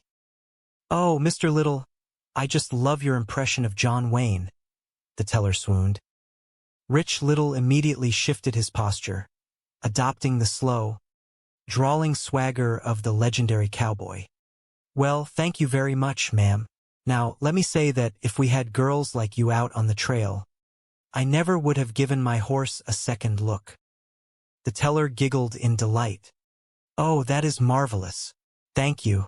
Hey, and your Ed Sullivan is an absolute classic. Oh, Ed Sullivan? Rich Little shifted again, crossing his arms and hunching his shoulders, speaking in a stiff, nasal tone. Wonderful. Would you do me a favor there, young sir? Would you come on our show next Sunday night and bring your stuffed giraffe? Yes, I would. Love to have you. What else are you going to have on the show? She asked, playing along. A World War I with the original cast. In living color with a surprise ending, he quipped. Oh, isn't he fabulous? She sighed to Mr. Drysdale. He certainly is, Mr. Drysdale grumbled. It has been a real pleasure. Wait a minute, Mr. Drysdale said sharply as the teller walked away. You are forgetting something again. Oh, yes, you will see. What are you charging her for Wayne and Sullivan? Mr. Drysdale demanded. Oh, nothing. I will accept the same arrangement. Rich Little smiled, walking out. At the Clampett mansion, Jed was standing on the porch holding a glass bottle of milk, reading a small piece of paper fluttering in the morning breeze. Watch this, Jed muttered to himself. He turned and walked back inside. Do not leave no milk for a spell. We are going to Washington, Granny. Yeah, Granny asked, poking her head out of the kitchen. Well, you are going to Washington. We are. That is what the message says. Have a good trip, Jed nodded. Jethro bounded down the stairs. Hey, Uncle Jed, we are going to Washington. We just got the message. What did you say, boy? Jed asked. We are going to Washington, Jethro repeated excitedly. The fellow in the white coat just brought the message from the president. Well, where is he? Jed asked, looking out the window. Yonder he goes. Jethro pointed down the long driveway. Jed squinted. Ain't that the milkman? Jethro leaned in close, whispering conspiratorially. Being a milkman is what you call a cover. Cover? He is really a secret agent for the government. Is he not? Jethro nodded confidently. Yeah, I learned all that stuff when I was a double-knot spy. Jed shrugged, accepting this logic. Mr. Drysdale cheered inwardly. No, give up, Chief. No, hold it, Hathaway. I am not through with you. Monsieur in sight. What now? You are guilty of conduct unbecoming an employee of the Commerce Bank. Mr. Drysdale declared formally. Oh, big deal, Miss Jane muttered. For cowardice in the face of action, for failure to obey a direct order, for treachery and insubordination, you are hereby dishonorably discharged as a guard and reduced to the rank of secretary. Hallelujah! Miss Jane praised the heavens. Do not expect a Christmas bonus this year, Mr. Drysdale threatened. I have never had a Christmas bonus, she reminded him flatly. Well, do not expect one this year either. Now get the truck. As they walked out to the sprawling driveway, a thick cloud of white steam billowed into the air. Through the mist, Jethro's old truck stood, hissing and spitting boiling water from a series of pipes poorly welded to the hood. Boy, what have you done to that truck? Jed asked in amazement. Mr. Drysdale coughed through the steam. Looks like the boob has set it on fire. Jethro, what did you do? Miss Jane asked, coughing. Jethro emerged from the cloud, covered in soot but grinning from ear to ear. I converted this rascal to steam. You are looking at the answer to air pollution by automobile. The Jethro Bodine steam car. I have perfected a clean engine. Mr. Drysdale rolled his eyes. I am going back inside. I told you that for this clean engine jokes. Jethro ignored him, turning to his uncle. Uncle Jed, Honest John is not going to be needing his money no more now that I whipped the smog problem, so I use it to mass-produce my steam car. Jed placed a gentle hand on the boy's shoulder. Hold on, boy. According to Mr. Drysdale, only the president himself can handle a small problem like this. The President of the United States? Jethro asked, his eyes wide with awe. That is right, Jed confirmed. He is the only one that can bring together the brains and the money. Jethro puffed out his chest once more. Well, here stands the whole kit and caboodle. I will hop on my steam car, drive to Washington, pull up in front of the White House and give him the brains and the money, all in one package. Hold on, boy, Jed said reasonably. What you got there is just a drop in the bucket, and it is not likely enough money either. Granny walked out onto the porch, wiping her hands. Talking about the money, Jed. Mr. Drysdale says the president's lot will need millions, even billions, Jed explained to her. I was thinking of giving him all my money. Okay. I will stop by the bank and get the rest of it. Ellie Mae skipped out onto the porch, a small animal resting on her shoulder. Well, Pa, if Jethro goes to Washington, I want to go too. And they ain't going without me. Jed smiled warmly at his family. I was just coming to that. I think it would be a fine trip for the whole family. I best go leave a note for the milkman. Tell him we are going to Washington. Back at the Commerce Bank, Mr. Drysdale was dictating a letter to Miss Jane, attempting to formulate a plan to keep the Clampett's massive fortune safely within his vaults. And since you have failed to make your final payment promptly, we are forced to repossess your automobile, Mr. Drysdale dictated mercilessly. Sincerely, your friendly banker, Milburn Drysdale. Miss Jane stopped typing, appalled. Chief, you are telling your own brother you are repossessing his car? Well, that is a little cold. Is it not? Postscript. Regards to Betty and the babies, Mr. Drysdale added without an ounce of genuine sentiment. A knock sounded at his heavy office door. Yes, who is it? Jed Clampett strolled into the lavish office, carrying the heavy burlap sack over his shoulder as easily as if it were a bag of feathers. It is me, Mr. Drysdale. I fetched you back your sack of chicken feed. Mr. Drysdale leaped from his leather chair, practically weeping with joy. Oh, bless you, bless you. Jed looked at Miss Jane. Quite happy to get it, is he not? No chicken could be happier. I studied on what you said about letting the president fight the smog, Jed continued, setting the sack down with a heavy thud.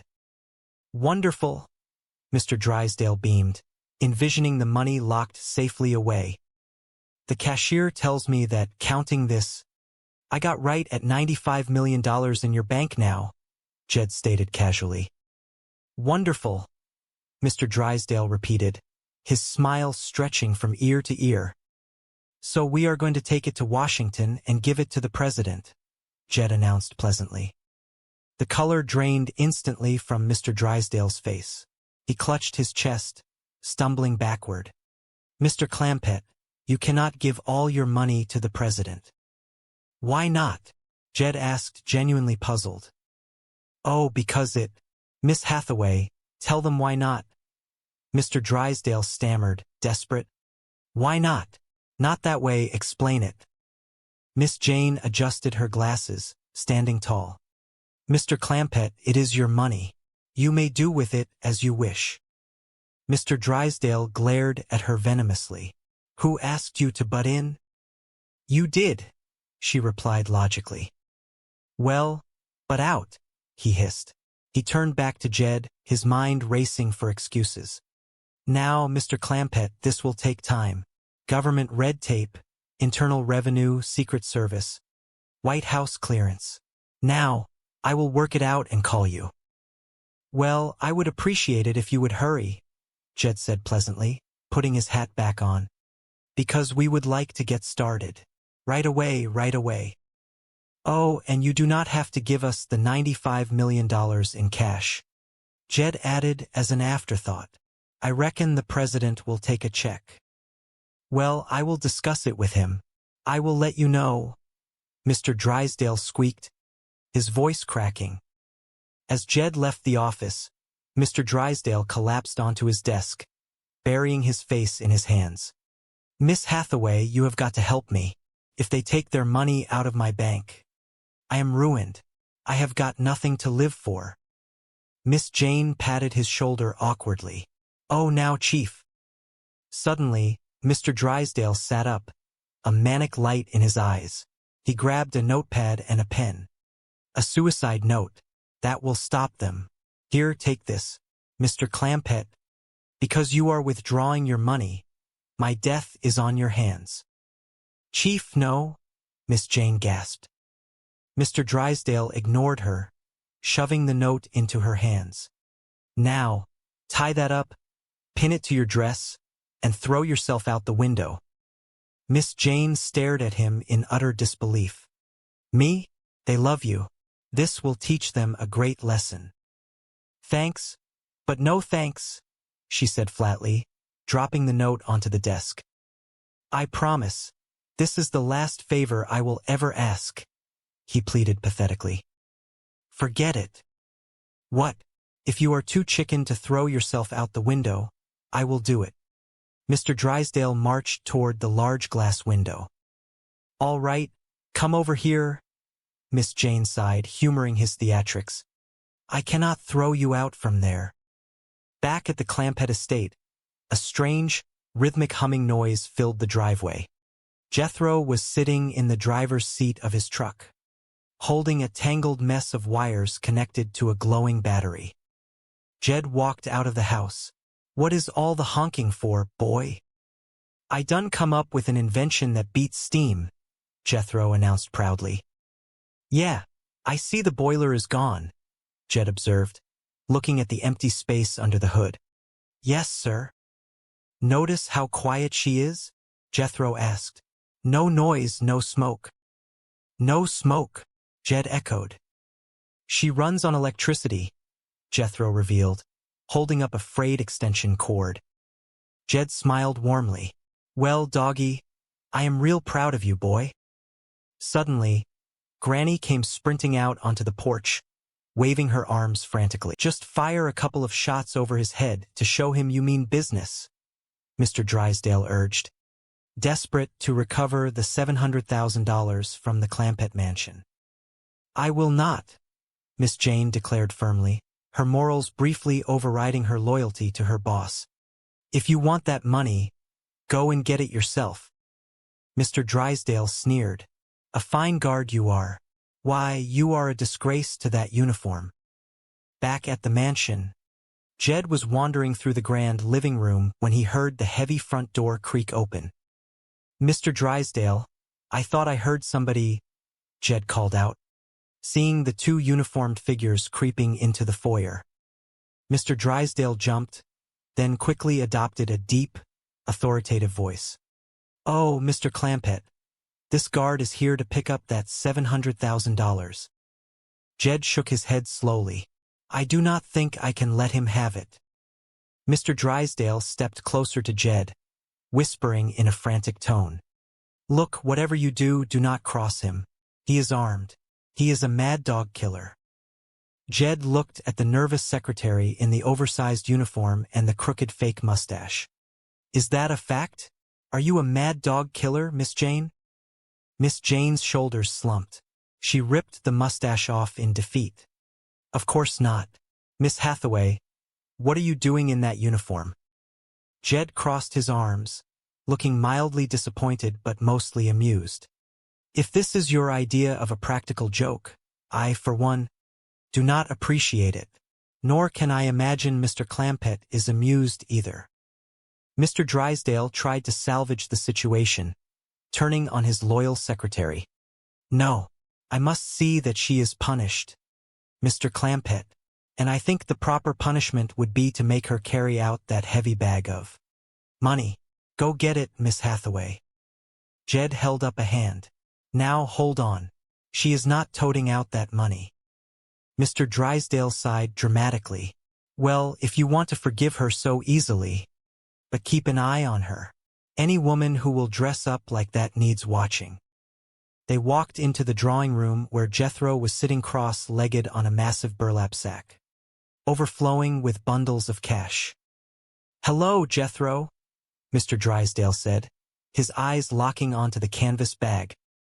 Howdy, Mr. Drysdale, Jethro replied cheerfully, not moving an inch. Hey, get up. I need this money, Mr. Drysdale demanded. Uncle Jed does not want you to have it, Jethro stated plainly. So I am going to sit here until I think of a way to get rid of the smog.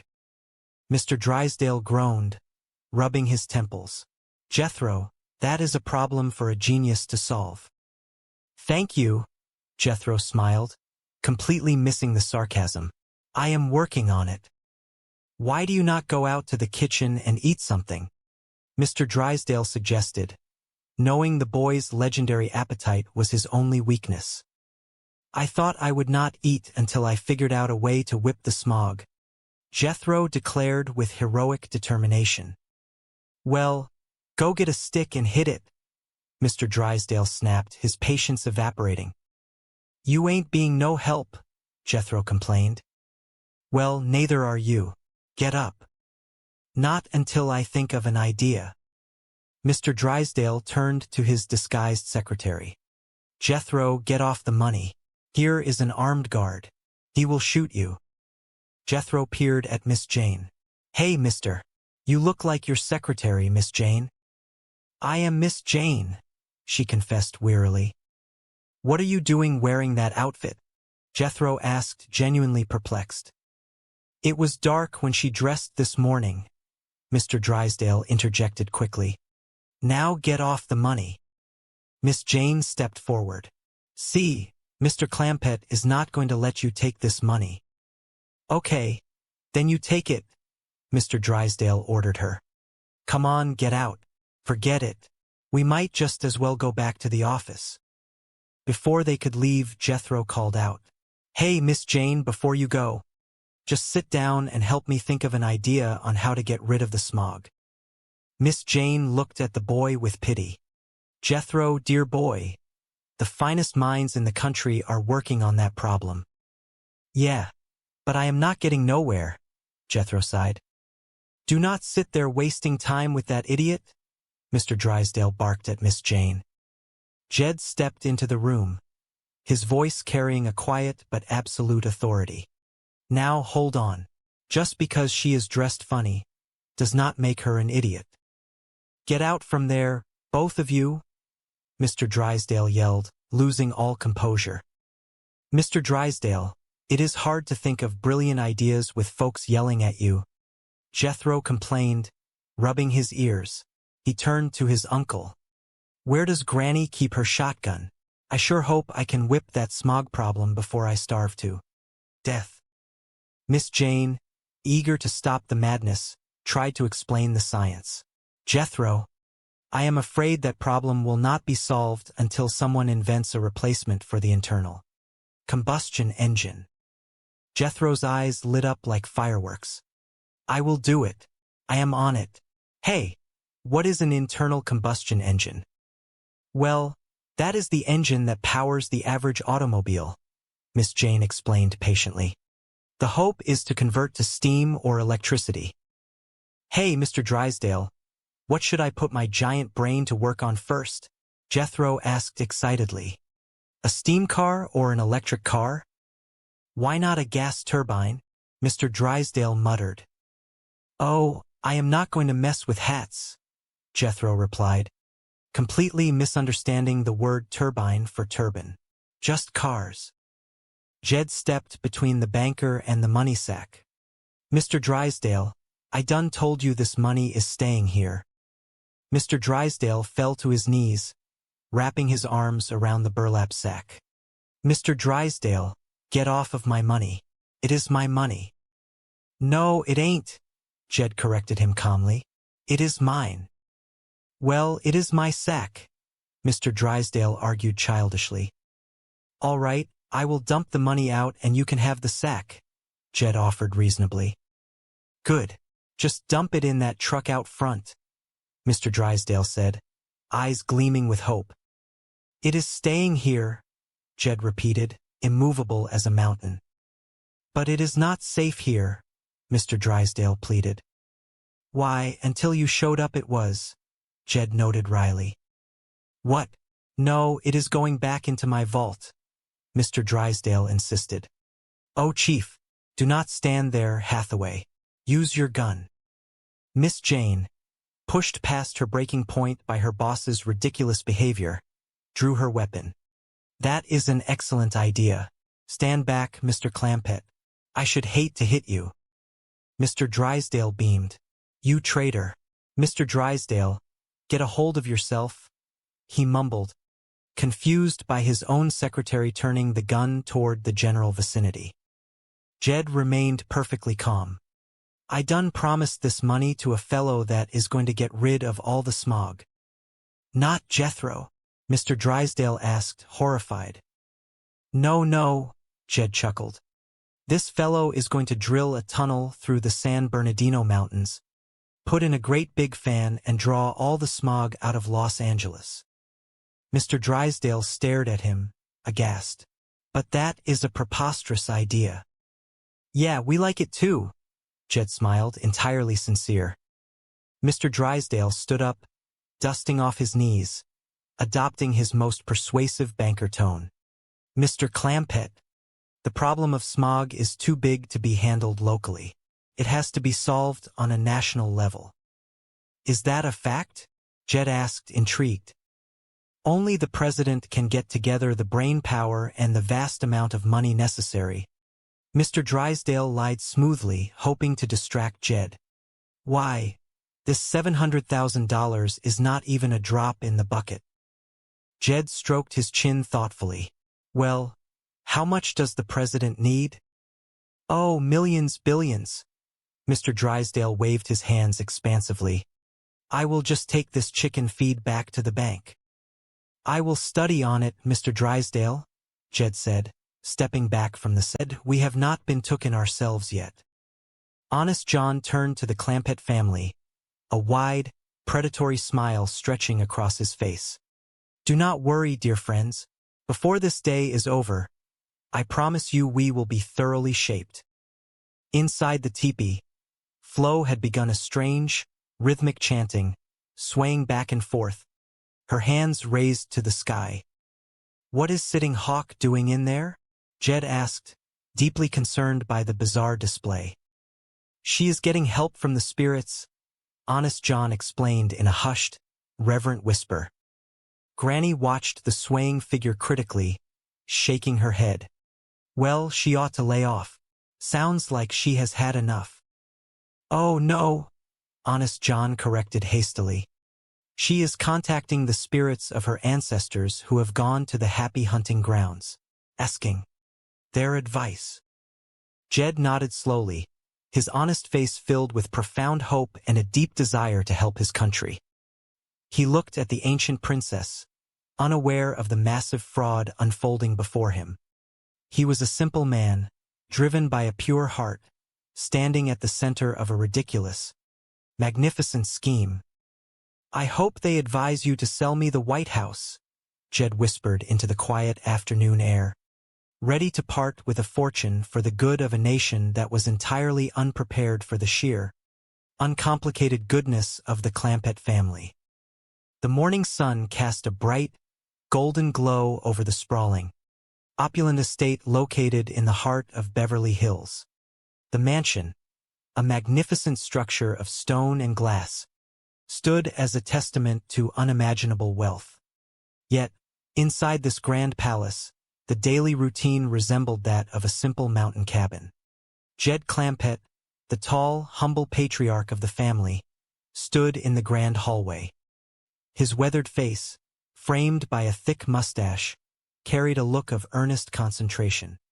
Beside him stood his broad-shouldered nephew, Jethro Bodine, a young man whose physical strength was matched only by his boundless, innocent enthusiasm.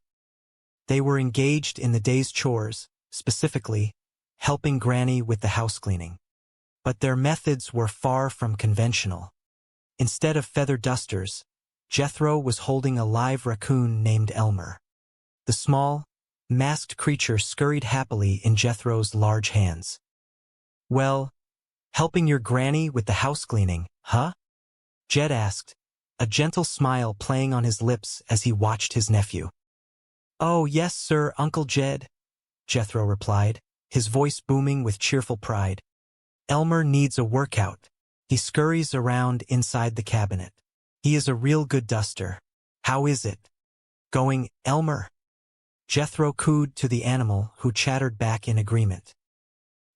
"He is a handy little critter, is he not?" Jed observed, admiring the raccoon's thick coat. "He sure is," Jethro beamed. "That raccoon fur is better than feathers for picking up lint, Jethro," Jed noted, nodding sagely. "He seems right proud to be happy, too. Elmer is a dandy little duster." "Well, let us take our dusters outside and shake them," Jethro suggested, always eager for action. "Yes, okay," Jed agreed. "And then you can take yours upstairs and hand them to the dresser drawers in the closet." As they moved toward the heavy oak doors, Jethro paused, a thought slowly forming in his mind. "Uncle Jed, old Honest John ain't never come back to pick up his $700,000. He is that way. Can I have it as an advance against my allowance? 50 cents a week." Jed chuckled softly at the boy's mathematics. "That will take a while to pay back, Jethro." "I am young," Jethro countered confidently. "You ain't that young," Jed replied, his eyes twinkling with amusement. "Besides, Honest John needs that money to help fight smog. You know, I would like to throw my brain into the fight against smog. It is a dandy cause." Jethro puffed out his chest. "They say what it will take to whip it is brains and money. Well, if it fixed us, we got it made. Have we not? I reckon we got a leg up on it. Elmer and me will get busy upstairs." "Fine, Jethro," Jed said as Ellie Mae, Jed's beautiful, nature-loving daughter, skipped into the room. "Oh, Jed, that reminds me," Granny announced, marching in from the kitchen, wiping her hands on her apron. Granny, or Daisy Moses as she was formerly known, was small in stature but possessed a fiery spirit that could command a room. Mr. Drysdale called and said he was coming by to pick up this money. "How come?" Jed asked, his brow furrowing slightly. "Well," Granny explained, her voice sharp with mild irritation, "he said folks had an order to keep $700,000 in cash around the house. He has got the hives from worrying about it." Jed removed his battered hat and scratched his head. "I am sorry about the hives, but I promised his money to Honest John to fight Smog." Jethro, overhearing from the stairs, leaned over the banister. "I am thinking about jumping into the fight against Smog, too, Granny." Granny ignored the boy and focused on Jed. "Well, Mr. Drysdale said that this money belongs back in the vault at his bank, and he is coming by to pick it up. I do not think I can let him have it." "A promise is a promise," Jed stated firmly, his moral compass unwavering. "I am going to fight Smog, Granny," Jethro repeated, louder this time. "Well, I told Mr. Drysdale that you might not let him have it, but he says he is coming by to pick it up anyway," Granny warned, "so that is betwixt you and him." "Granny, I am going to fight Smog," Jethro insisted, bounding down a few steps. Granny finally turned to him, putting her hands on her hips. "How?" "Well, I do not know," Jethro admitted, his face scrunching up in thought. "But Uncle Jed says it takes brains and money." "Betwixt us, we are all set," Jed added encouragingly. "You got money, have you?" Granny challenged her grandson. "No," Jethro answered proudly, tapping his temple. "I am supplying the brains. Sitting up here betwixt these sideburns is a real brute." Granny scoffed, waving a dismissive hand. "The only brute you have sits here at the end of your gutter." Jed intervened, always the peacemaker. "I think we ought to encourage the boy, Granny." "He does not know Smog from applesauce," she muttered. "I do so," Jethro defended himself. "I listen to the reports all the time. Why, today, we are having light eye irritation." He pointed to his face with a triumphant grin. "But that does not worry me, because I got dark eyes." Meanwhile, at the opulent Commerce Bank of Beverly Hills, panic was the order of the day. Mr. Milburn Drysdale, the bank's president and a man whose blood flowed with pure greed, was pacing his luxurious office. His devoted secretary, Miss Jane Hathaway, stood nearby, looking profoundly uncomfortable. They were both dressed in ill-fitting, dark security guard uniforms. "That is a great partner you got there, Jed," Mr. Drysdale muttered to himself, imagining the Hillbillies losing his precious deposits. He turned to his secretary. "All right, guard. Go in there and get that money, and do not take no for an answer." Miss Jane adjusted the heavy cap on her head, looking miserable. "You forced me to wear this uniform to save paying a guard, but it will not work. Mr. Clampett will recognize me." "I thought of that," Mr. Drysdale said, practically vibrating with nervous energy. "So just wear this disguise." He shoved a fake mustache toward her. "Here we go," Miss Jane sighed, affixing the ridiculous prop to her upper lip. "Looks great," Mr. Drysdale lied smoothly. "Now get the money." "But suppose Mr. Clampett will not let me take it?" she asked nervously. "Well, you have got a gun," Mr. Drysdale pointed out, gesturing to the heavy holster at her hip. "Use it." Miss Jane gasped in horror. "Oh, heavens no. I do not need to shoot him." "Granny," Jed warned softly, his natural humility flaring up.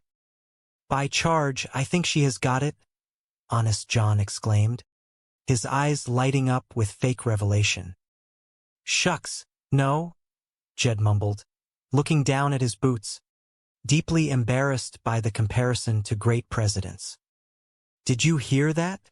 Honest John demanded, turning to Granny and Jethro. "Shucks, no. Says everything. He is simple, he is humble, he is honest. He is tall. And he has got hair on the lip. He is our man." "Forget it," Jed stated firmly, holding up his hands. "I cannot handle nothing as important as this."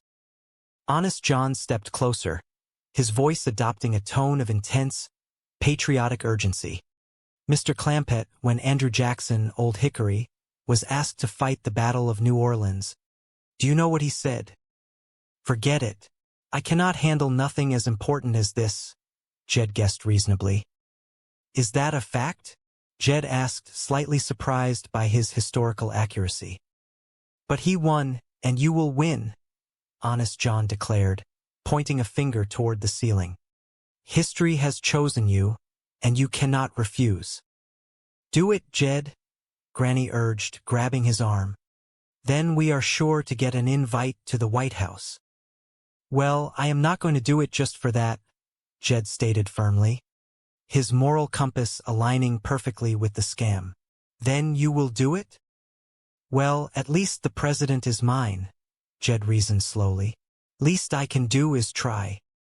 "Spoken like a true patriot," Honest John praised loudly. "I will take you to Princess Sitting Hawk and act as your interpreter." "You talk Indian?" Jed asked, impressed by the man's vast array of skills. "I learned as a child," Honest John lied smoothly. "The tongue of the Columbia Indians was the second language in our home." "How come?" Jethro asked, genuinely curious. "Well, many moons ago, my family befriended the tribe." Honest John spun his yarn, his voice filled with fake nostalgia. "When all other pale faces were against them, the Indians knew they could always find refuge in the home of a Schaefer." "It was nice of your folks to take them in," Jed noted warmly. "Our name has become part of the Indian language, synonymous with hospitality," Honest John boasted shamelessly. "To this very day, to be taken in is to be Schaefered." Later that afternoon, Honest John led Jed and his family down a quiet, heavily wooded path in a secluded park near the Potomac River. The air was thick and humid, the perfect setting for a clandestine meeting. "Look, Jed," Granny whispered, pointing ahead. "I think I see her." "Is that her, Honest John?" Jed asked, stopping in his tracks. "Yep," Honest John confirmed in a hushed tone. "There she sits in front of her lonely teepee, the last of the noble Columbia Indians, the ancient and venerable Princess Sitting Hawk." Through the trees they could see a small, crudely constructed canvas tent. Sitting cross-legged in front of it was a figure wrapped tightly in a heavy, colorful blanket. The figure's face was completely obscured by thick, bright layers of theatrical grease paint and large, dramatic feathers. It was, of course, Flo, sweating profusely beneath the heavy costume and praying the ridiculous scheme would work. "Does she sit there all the time?" Ellie Mae asked, her heart breaking for the lonely old woman. "Day and night," Honest John affirmed solemnly. "Winter and summer, rain or shine, she keeps silent vigil over home." "You think they would let her stay in a White House?" Jed asked, shaking his head at the cruelty of the government. "It is on her land," Honest John reminded him. "On the contrary, why, they have cannons to keep her out." "Well, if that does not beat all," Jed said, a deep anger building in his chest at the thought of cannons pointed at a poor, elderly woman. Cannons to keep out a poor old 150-year-old Indian woman? You cannot hardly blame her for feeling spiteful. "Is that why she wears all that war paint?" Jethro asked, squinting at the vibrant red and yellow streaks on Flo's face. "Would you not if somebody pointed cannons at you?" Honest John reasoned quickly. "Now, you have sympathy and understanding for her cause," Honest John continued, laying his hand on Jed's shoulder. "She is going to like you. I feel it." Can we go talk to her now? Jed asked, eager to resolve this terrible injustice. I will ask her, Honest John said, stepping forward. He cleared his throat and raised his hands in a gesture of peace. She has agreed to a powwow. He walked closer to the disguised woman and began to speak in a loud, utterly ridiculous dialect consisting entirely of names of rivers, towns, and random words. Chattanooga, choo-choo.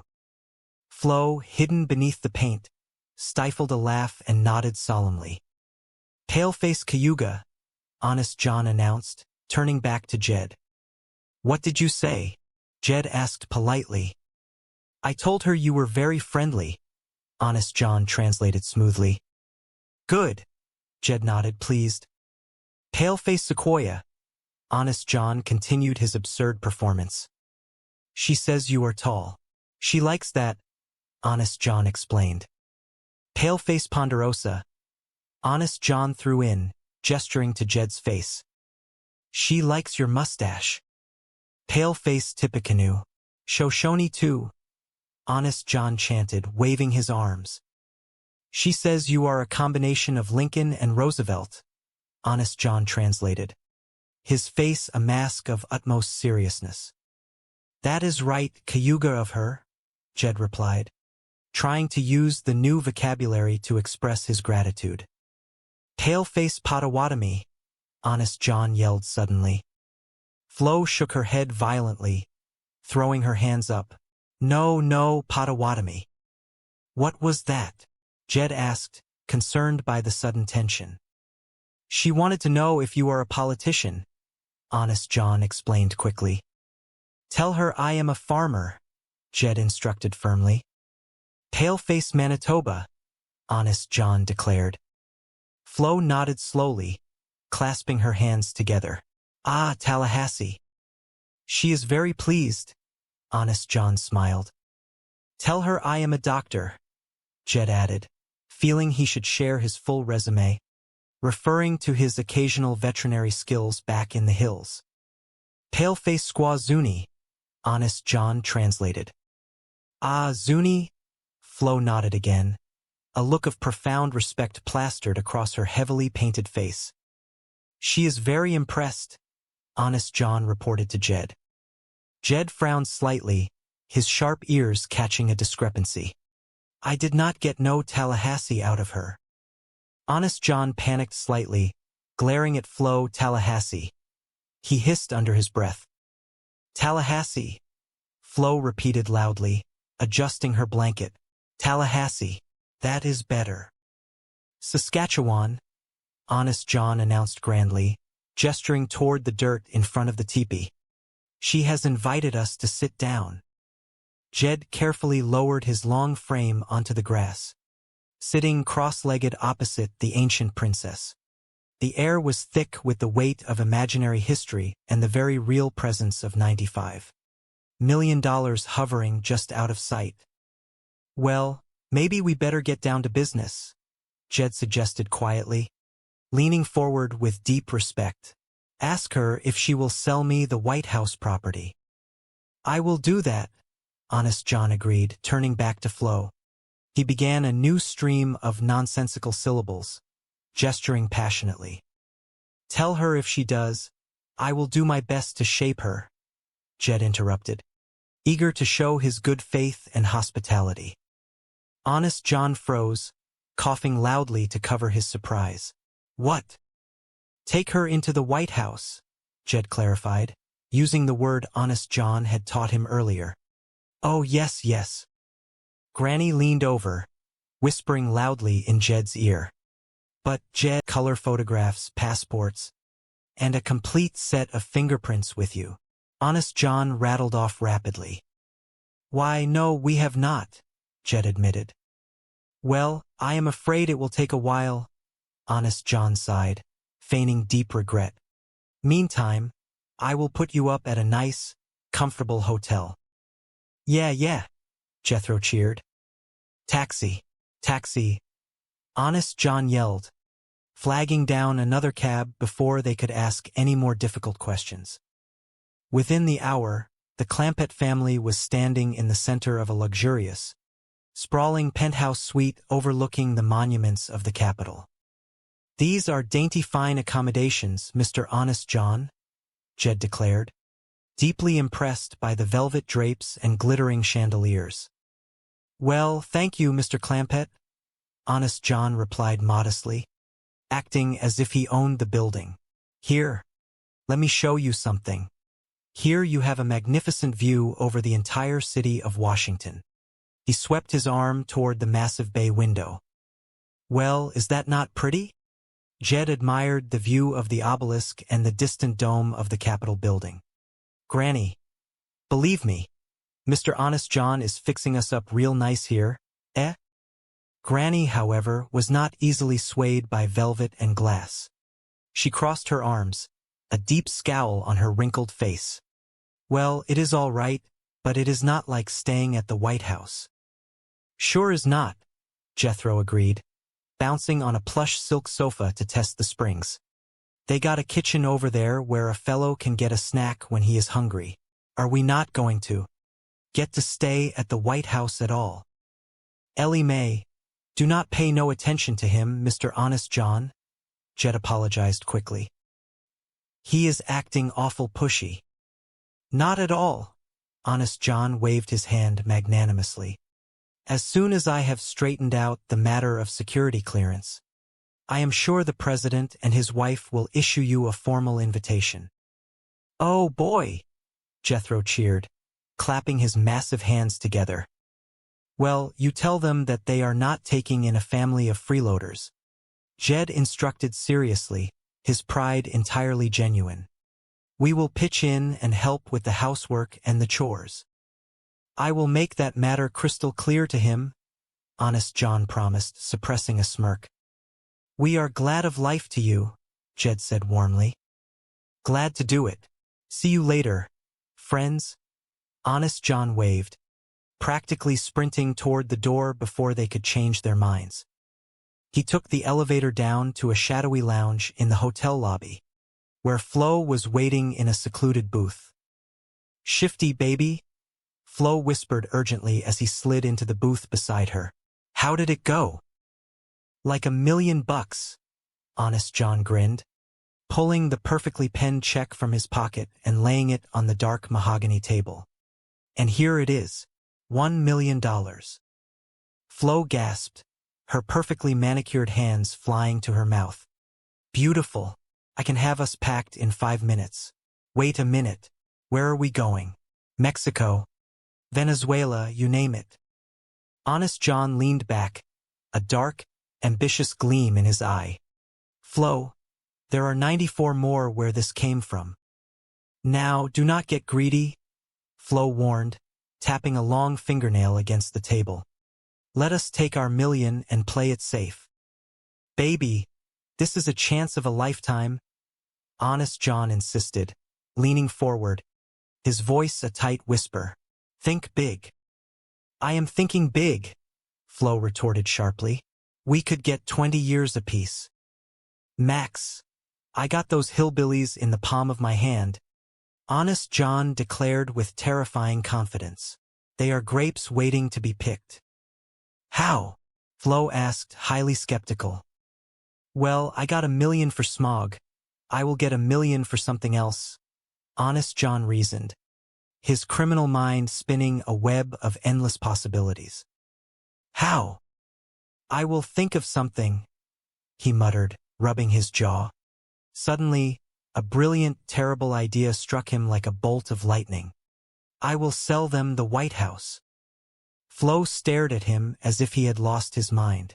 "How? How? You sound like an Indian," Honest John laughed, pointing a finger at her. "That is it," he declared triumphantly. "You are going to be an Indian." "What?" Flo recoiled, utterly confused. "It is beautiful," Honest John explained rapidly. "They will love it. You are the last of the Columbia Indian." An hour later, Honest John was back in the penthouse suite, wearing a face of utter tragedy and profound sadness. The Clampetts gathered around him, deeply concerned by his sudden melancholy. And that, dear friends, is why the president is embarrassed to invite you to the White House. Honest John concluded, having just spun a magnificent, totally fabricated tale of historical injustice. You mean he does not even own the house he lives in? Jed asked, deeply shocked by the revelation. Not so much as a stick of furniture belongs to him, Honest John lied with a straight face. That is terrible, Granny declared, shaking her head. No wonder he cannot ask us to stay. I would feel the same way in somebody else's house, Jed sympathized. A man who respected property rights above all else. Who owns it? Honest John lowered his voice to a hushed, dramatic whisper. The White House stands on Indian ground. No, Jed gasped. Yes, Honest John affirmed solemnly. This entire area was once occupied by the Columbia Indians. That is why, to this day, it is called the District of Columbia. Jed nodded slowly, absorbing the false history lesson. Well, cannot the government buy it from the Indians? There is only one surviving member of the Columbia tribe, and she refuses to sell. Honest John explained tragically. She? Jethro asked. Yes, Honest John nodded reverently. The ancient and noble princess Sitting Hawk. What noble mean? Jethro asked, scratching his head. A proud and defiant woman, Honest John clarified. Not all the pale-faced pony soldiers can drive her from the land she feels is rightfully hers. Why will not she sell? Jed asked, trying to understand the situation. Sitting Hawk does not trust politicians, Honest John stated. She says they speak with forked tongue. Well, cannot the president get her to sell the White House to him? Jed pressed. Every chief executive since Lincoln has tried. Honest John lied grandly, inventing history on the spot. Lincoln? Jed asked, his eyes widening. How old is she? Well, no one knows for sure, Honest John hedged carefully, but at least 150. Indians does live a long time, Granny nodded wisely, completely accepting the impossible biology. She would not even sell to Lincoln?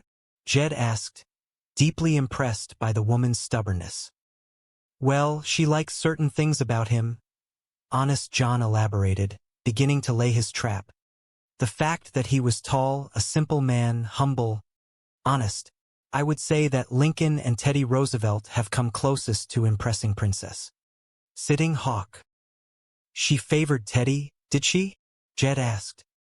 Well, he was a rugged outdoor man, Honest John explained. She admired that. She liked his mustache. She called him Chief Hair on the Lip. Them two was the only ones that come close, huh? Jed asked. Yes, Honest John sighed heavily. If there only existed a man who combined the qualities of both. Tall, simple, humble, honest. A rugged outdoor man with a mustache. He paused, looking directly at Jed. One who had never been involved in politics. That is Jed, Granny announced loudly, pointing a weathered finger at her son-in-law. Who? Honest John asked, feigning surprise. Jed Clampett, Granny declared proudly. He is sitting right here. Now, and sweeping staircase, fully believing he was on the precipice of a great scientific breakthrough. Fine, Ellie, Jed said, turning his attention back to his daughter as she headed outside. Granny suddenly stopped, wiping her hands on her apron.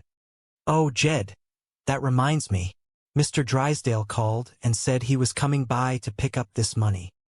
Jed looked puzzled, scratching his chin. How come? Well, he said folks had an order to keep $700,000 in cash around the house. Granny explained, her tone reflecting a mild annoyance at the banker's constant fretting. He has got the hives from worrying about it. Jed's expression softened into one of genuine concern. He was a man of his word, and the afflictions of his friends troubled him deeply. I am sorry about the hives, but I promised his money to Honest John to fight Smog. I am thinking about jumping into the fight against Smog, too, Granny. Jethro yelled down from the top of the stairs, refusing to be left out of the grand crusade. Granny ignored the boy and focused on Jed. Well, Mr. Drysdale said that this money belongs back in the vault at his bank, and he is coming by to pick it up. Jed set his jaw, a quiet but immovable determination settling over him. I do not think I can let him have it. Promise is a promise. I am going to fight Smog, Granny, Jethro called out again, descending the stairs with a determined stomp. Granny crossed her arms, looking up at the towering young man. How? Well, I do not know, Jethro admitted, scratching his head. But Uncle Jed says it takes brains and money. Betwixt us, we are all set. Granny raised a skeptical eyebrow. You got money, have you? No, Jethro stated proudly, tapping his temple. I am supplying the brains. Sitting up here betwixt these sideburns is a real brute. Granny snorted, a sound of pure, unadulterated mountain skepticism. The only brute you have sits here at the end of your gutter. Jed intervened gently, always the peacemaker. I think we ought to encourage the boy, Granny. He does not know Smog from applesauce, Granny declared, waving a hand dismissively. I do so, Jethro protested, looking deeply offended. I listen to the reports all the time. Why, today, we are having light eye irritation. He pointed a thick finger at his own face. But that does not worry me, because I got dark eyes. Meanwhile, miles away in the sterile, polished corridors of the Commerce Bank, a completely different kind of crisis was unfolding. Milburn Drysdale, the bank president, was a man whose entire existence was tethered to the massive fortunes within his vaults. The loss of even a single dollar caused him physical pain. The absence of $700,000 belonging to the Clampetts was pushing him toward a total nervous breakdown. That is a great partner you got there, Jed, Drysdale muttered to himself, pacing his luxurious office. He turned his attention to a figure standing stiffly near the door. All right, guard. Go in there and get that money, and do not take no for an answer. The figure stepped forward into the light. It was not a burly security professional, but rather Miss Jane Hathaway, Drysdale's fiercely loyal, highly educated, and currently utterly humiliated secretary. She was swimming in an oversized, drab gray guard uniform, complete with a heavy utility belt and an intimidating peaked cap that rested awkwardly on her short hair. You forced me to wear this uniform to save paying a guard, but it will not work, Miss Jane pleaded, her voice trembling with indignation. Mr. Clampett will recognize me. Drysdale waved his hand frantically, refusing to see logic through his cloud of panic. I thought of that, so just wear this disguise. He shoved a pair of thick, dark sunglasses and a fake mustache toward her. Here we go. Miss Jane groaned as he practically forced the absurd disguise onto her face. Looks great, Drysdale lied, clapping his hands together. Now get the money. Miss Jane adjusted the heavy belt, looking utterly miserable. But suppose Mr. Clampett will not let me take it? Well, you have got a gun, Drysdale said, his eyes gleaming with desperate madness. Use it. Miss Jane gasped, stepping back in horror. Oh, goodness. Oh, I do not need to shoot him. Just fire a couple of shots over his head to show him you mean business, Drysdale urged, entirely losing his grip on reality. I will not, Miss Jane stated firmly, planting her feet. If you want that money, go and get it yourself. Drysdale threw his hands in the air, exasperated. A fine guard you are. Why, you are a disgrace to that uniform. Reluctantly, Miss Jane traveled to the Clampett estate, dreading every mile of the journey. When she finally pushed open the heavy front door, she found Jed standing near the entrance, looking entirely unbothered by the world. Mr. Drysdale, I thought I heard somebody, Jed said pleasantly, looking past the ridiculous disguise instantly. Oh, Mr. Clampett, this guard is here to pick up that $700,000. Jed shook his head slowly. I do not think I can let him have it.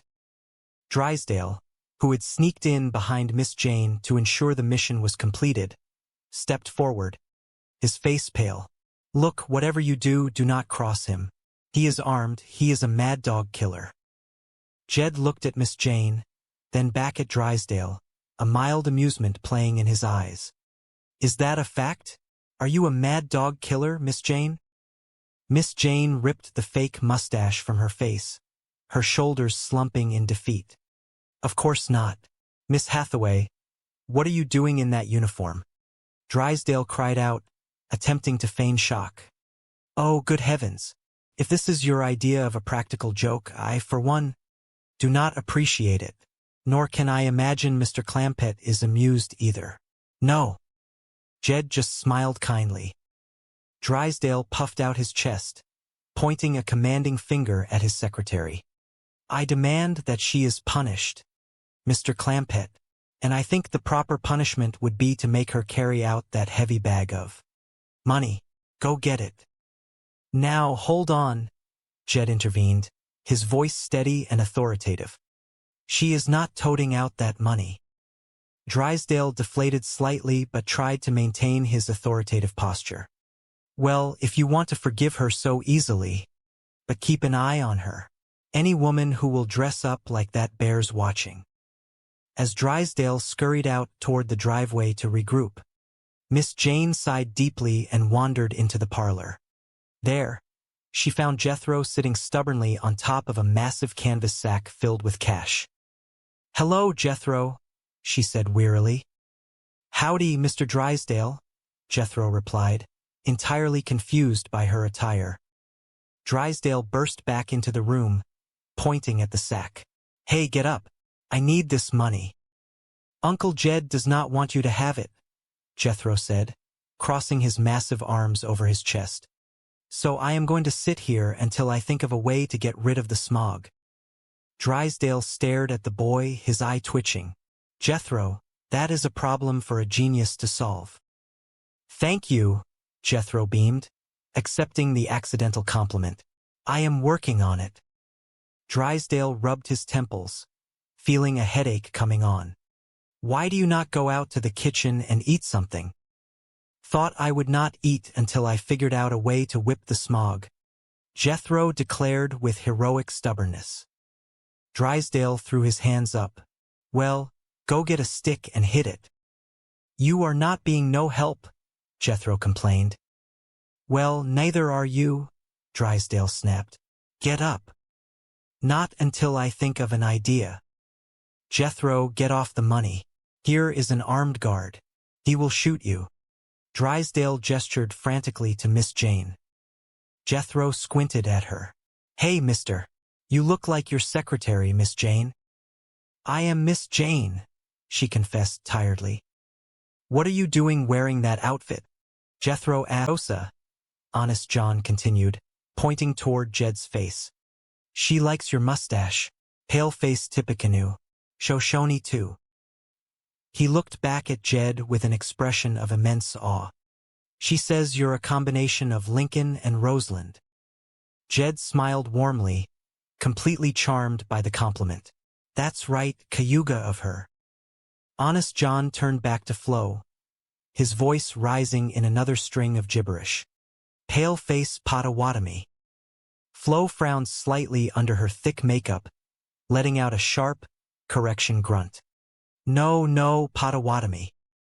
Jed tilted his head, his sharp ears catching the slight discrepancy in the performance. What was that? She wanted to know if you're a politician, Honest John explained quickly, covering the mistake without a single pause. Tell her I'm a farmer, Jed directed firmly. Honest John nodded, turning back to the princess with an enthusiastic gesture. Pale-face Manitoba. Ah, Tallahassee. Flo nodded slowly, her expression softening slightly into a look of royal approval. "She's very pleased," Honest John reported to the family. Granny stepped forward, eager to make her own introduction. "Tell her I'm a doctor." Honest John raised a hand toward Granny, continuing the charade. "Pale-face squaw Zuni." Flo let out a sharp, resonant grunt in response. "Ah, Zuni." Granny smiled proudly, though she looked slightly puzzled by the vocalizations. "She's very impressed. I didn't get no Tallahassee out of her." Honest John quickly leaned in, repeating the word with extra emphasis to maintain the illusion. "Tallahassee, Tallahassee." Flo nodded vigorously in agreement. "That's better." Honest John waved his hands toward the grassy ground around the blanket. "Sass, Catchawan, she's invited us to sit down." The Clampett family slowly settled onto the grass around the blanket, their faces filled with deep respect for the ancient princess. Jed looked at Honest John, wanting to resolve the historic land dispute as quickly and fairly as possible. "Well, maybe we better get down to business," Jed suggested softly, looking directly at the feathered figure. "Ask her if she'll sell me the White House property." "I'll do that," Honest John promised, preparing his next string of elaborate gibberish. "Tell her if she does, I'll do my best to shape her," Jed added with complete, heartfelt sincerity, referencing the con man's earlier definition of the word as a term of supreme hospitality. Honest John froze, his eyes widening in sudden panic as the double meaning of the phrase hung in the air. "What?" "Take her into the White House," Jed explained simply, entirely unaware of the irony. "Oh, yes, yes," Honest John stammered, recovering his composure quickly. Granny looked at Jed with a touch of practical concern. "But, Jed, we ain't been tooken ourselves yet." Honest John let out a quiet, oily chuckle under his breath, looking at the trusting, wealthy family gathered around his elaborate outdoor theater. He adjusted his suit jacket, a feeling of absolute, triumphant victory washing over his criminal heart. "Don't worry, dear friends," Honest John promised grandly, looking around at the beautiful Washington afternoon. "Before this day is over, I promise you will be thoroughly shaped." From inside the small canvas teepee, a strange, low rustling sound suddenly echoed, followed by a faint, metallic clinking noise. Jed tilted his head, looking toward the fabric opening with mild curiosity. "What's Settenhoff doing in there?" Jed asked, looking at the princess. "She's getting help from the spirits," Honest John explained quickly, casting a sharp, warning glare toward the teepee opening. Granny shook her head, her practical country medical instincts instantly flaring up at the strange noises. "Well, she ought to lay off. Sounds like she's had enough." "Oh no, she's contacting the spirits of her ancestors who have gone to the happy hunting grounds," Honest John corrected smoothly, weaving the final threads of his elaborate grand illusion. "Asking their advice." Jed nodded slowly, looking toward the distant white columns of the executive mansion rising proudly against the blue Washington sky. He held his breath, his heart filled with a deep, simple hope for the future of the nation and its chief executive. "I hope they advise you to sell me the White House," Jed murmured softly into the gentle afternoon breeze. The morning sun cast a golden glow over the sprawling estates of Beverly Hills, but inside the magnificent Clampett mansion, the atmosphere was anything but pretentious. It was a day for honest, simple chores. Jed Clampett, a man whose towering frame and gentle demeanor spoke of his deep roots in the rugged hills of the Ozarks, walked into the vast, ornate living room. He wore his familiar weathered hat and a comfortable, relaxed expression. He paused, his eyes falling upon a most unusual sight for such a grand estate. "Well, helping your granny with the house cleaning, huh?" Jed asked, a warm smile crinkling the corners of his eyes. Ellie Mae, his beautiful and spirited daughter, looked up from where she was kneeling near an antique wooden cabinet. Her love for all living creatures was well known, and today was no exception. "Oh, yes, sir, Pa," she replied, her voice as bright and cheerful as a spring morning. "Elmer needs to." Jed chuckled softly, walking closer to inspect the situation. "Elmer? Oh, he scurries around inside the cabinet, dusting. How is it going, Elmer?"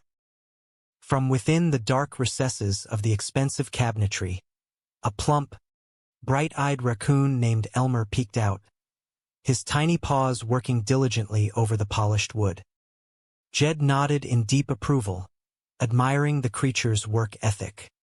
"Well, a handy little critter, is he not?" "Sure is," Ellie Mae agreed proudly. Jed leaned down, resting his hands on his knees. "That raccoon fur is better than feathers for picking up lint, Jed," came the sharp, authoritative voice of Granny, who bustled into the room. Daisy Mae Moses, known to everyone simply as Granny, was a tiny firecracker of a woman, possessing boundless energy and an unshakable belief in the old ways. "Seems right proud to be happy, too." Jed straightened up, tipping his hat back slightly. "Elmer is a dandy little duster." "Well, let us take our dusters outside and shake them," Granny instructed, always moving, always organizing the day's labor. "Yes, okay," Ellie Mae agreed readily. Granny pointed a small, commanding finger toward the staircase. "And then you can take yours upstairs and hand them to the dresser drawers in the closet." As they worked, a large, strapping young man ambled into the room. It was Jethro Bodine, Jed's nephew, a boy with a heart of gold, muscles of iron, and a mind that was perpetually lost in clouds of misguided ambition. "Uncle Jed," Jethro began, his brow furrowed in deep thought. "Old Honest John has not never come back to pick up his $700,000. He is that. Wait, can I have it as an advance against my allowance? 50 cents a week." Jed looked at his nephew, shaking his head with a mixture of fondness and gentle correction. "That will take a while to pay back." "I am young," Jethro argued, flexing his broad shoulders, completely oblivious to the vast mathematics involved in his proposal. "You are not that young," Jed replied sensibly. "Besides, Honest John needs that money to help fight smog." Jethro puffed out his chest, a spark of inspiration lighting up his face. "You know, I would like to throw my brain into the fight against smog. It is a dandy cause. They say what it will take to whip it is brains and money. Well, if it fixed us, we got it made. Have we not? I reckon we got a leg up on us. Elmer and me will get busy upstairs." With that, Jethro scooped up the furry little helper and marched up the grand. "No one knows for sure, but at least 150, Honest John stated without a single flinch or hint of hesitation. "Indians does live a long time," Jethro agreed solemnly, nodding as if referencing a well-known scientific fact. "She wouldn't even sell to Lincoln?" Jed inquired, leaning closer. "Well, she likes certain things about him," Honest John allowed, shifting his strategy to focus directly on Jed's prominent physical characteristics. The fact that he was tall, a simple man, humble, honest. I would say that Lincoln and Teddy Roosevelt have come closest to impressing Princess Sitting Hawk. Jed's interest flared up at the mention of the legendary Rough Rider. "She favored Teddy, did she?" "Well, he was a rugged outdoor man. She admired that," Honest John explained, looking directly at Jed's upper lip. "She liked his mustache. She called him Chief Hair on the Lip." Jed rubbed his own prominent mustache thoughtfully. "Them two was the only ones that come close, huh?" "Yes, if there only existed a man who combined the qualities of both," Honest John said dramatically, turning his full attention to Jed. "Tall, simple, humble, honest. A rugged outdoor man with a mustache." Granny gasped, her eyes traveling from the con man directly to her son-in-law. "You're describing Jed." Honest John snapped his fingers as if a grand revelation had just struck him out of nowhere.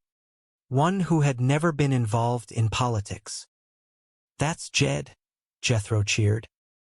Honest John looked around the room with an expression of immense awe. "Who?"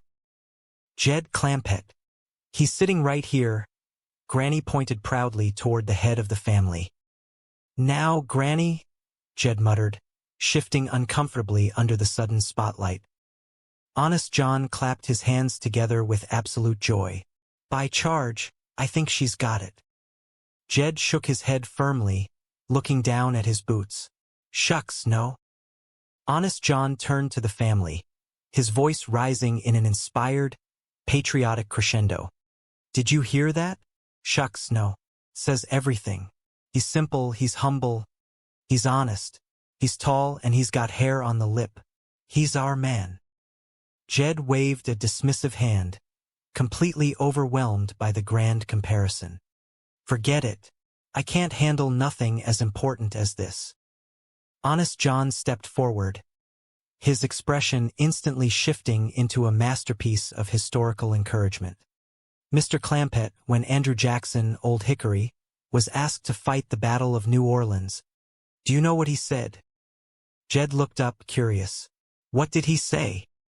Honest John adopted a thick, rustic accent, mimicking Jed's exact tone. "Forget it. I can't handle nothing as important as this." Jed blinked, a slow smile spreading across his face as the logic hit home. "Is that a fact?" "But he won, and you will win," Honest John declared with absolute certainty. "History has chosen you, and you cannot refuse." "Do it, Jed," Granny urged, placing a supportive hand on his arm. "Then we are sure to get an invite to the White House." Jed drew himself up to his full height, his deep sense of honor and community responsibility finally overriding his natural humility. "Well, I ain't gonna do it just for that." Honest John leaned in, holding his breath. "Then you will do it?" "Well, at least the president's mine. Least I can do is try," Jed announced calmly. Honest John practically vibrated with criminal joy, though he maintained a perfectly respectful exterior. Spoken like a true patriot, "I will take you to Princess Sitting Hawk and act as your interpreter." Jethro looked at him with immense admiration. "You talk Indian?" "I learned as a child," Honest John lied flawlessly, puffing out his chest. "The tongue of the Columbia Indians was the second language in our home." Jed tilted his head. "How come?" "Well, many moons ago, my family befriended the tribe," Honest John explained, weaving another layer into his fictional tapestry. "When all other pale faces were against them, the Indians knew they could always find refuge in the home of a shaper." "It was nice of your folks to take them in," Jed said warmly, his heart touched by the historic display of hospitality. "Our name has become part of the Indian language, synonymous with hospitality," Honest John boasted grandly, leading them out of the hotel suite toward the grand adventure awaiting them in the public park. Outside, "To this very day, to be taken in is to be shapered." A short while later, in a secluded, quiet corner of a beautiful Washington park, a bizarre scene was fully prepared. A crude, small canvas teepee had been pitched right onto the manicured lawn. Sitting directly in front of the structure on a small woven blanket was Flo, completely transformed into an outrageous caricature of a Native American princess. She wore a bright feathered headdress, an oversized fringed blanket draped over her shoulders, and her face was covered in thick rows of colorful, dramatic stage makeup. Honest John led the Clampett family through the trees, pointing toward the elaborate setup with a look of deep, historical reverence. "Look, Jed, I think I see her," Honest John whispered hoarsely. Jed stopped, his expression instant mixture of profound respect and genuine sympathy. "Is that her, Ernest John?" "Yep," There she sits in front of her lonely teepee, Honest John confirmed solemnly. The last of the noble Columbia Indians, the ancient and venerable Princess Sitting Hawk.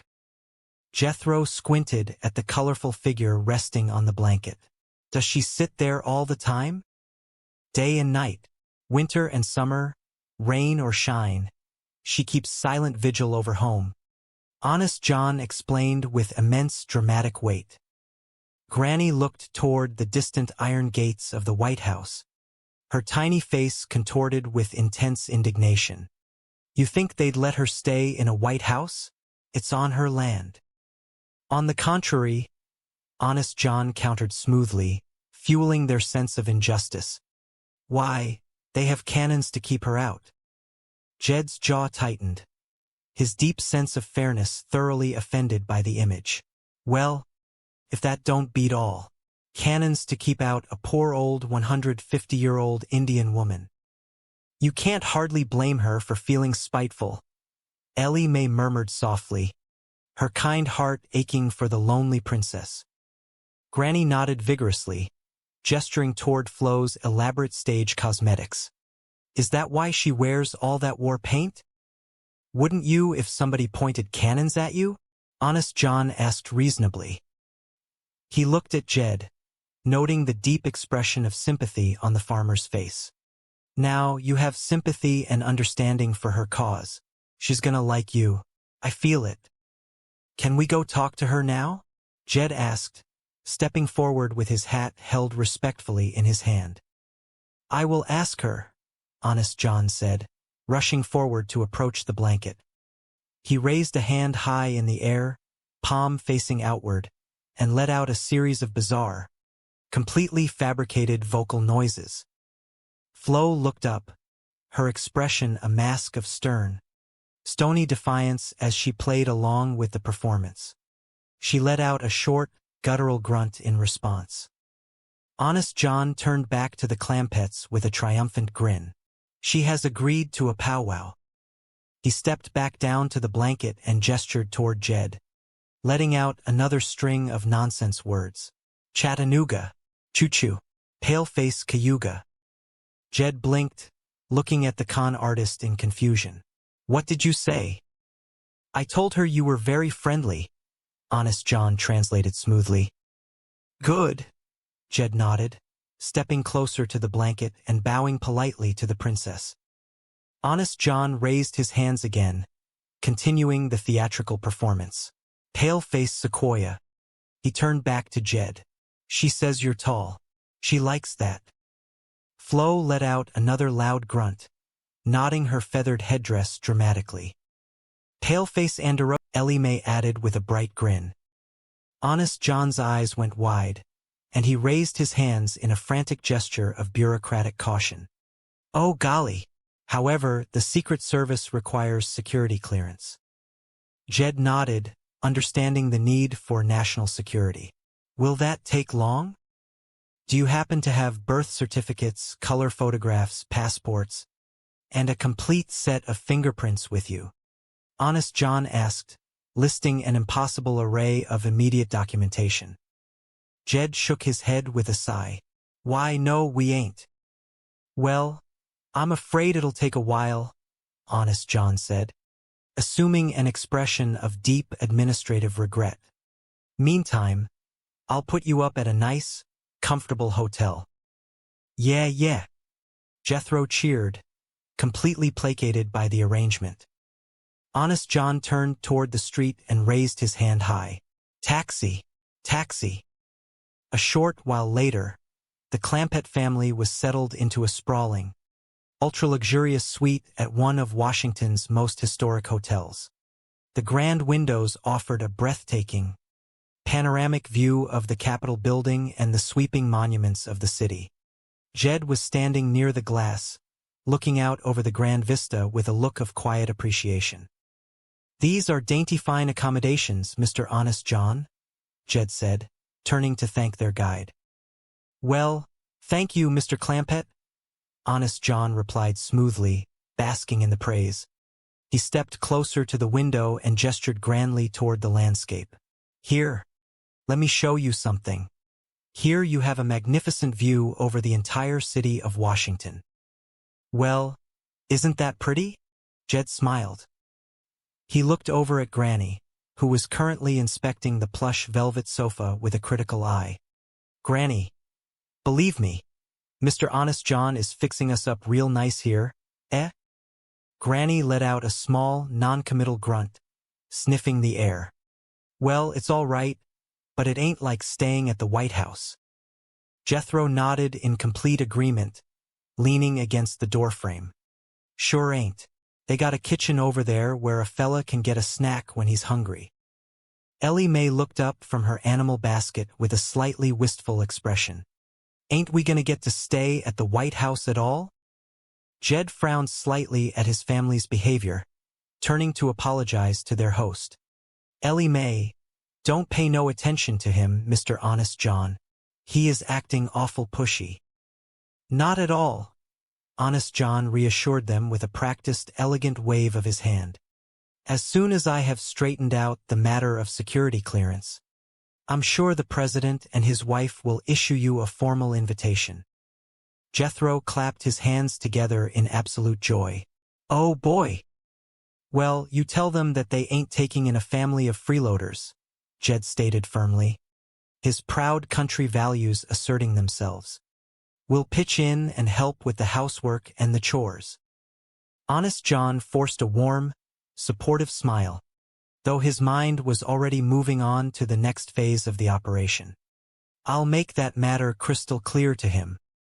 We're glad of life to you, Jed said, shaking the con man's hand once more. Glad to do it. See you later, friends, Honest John said, backing out of the suite doors and closing them quietly behind him.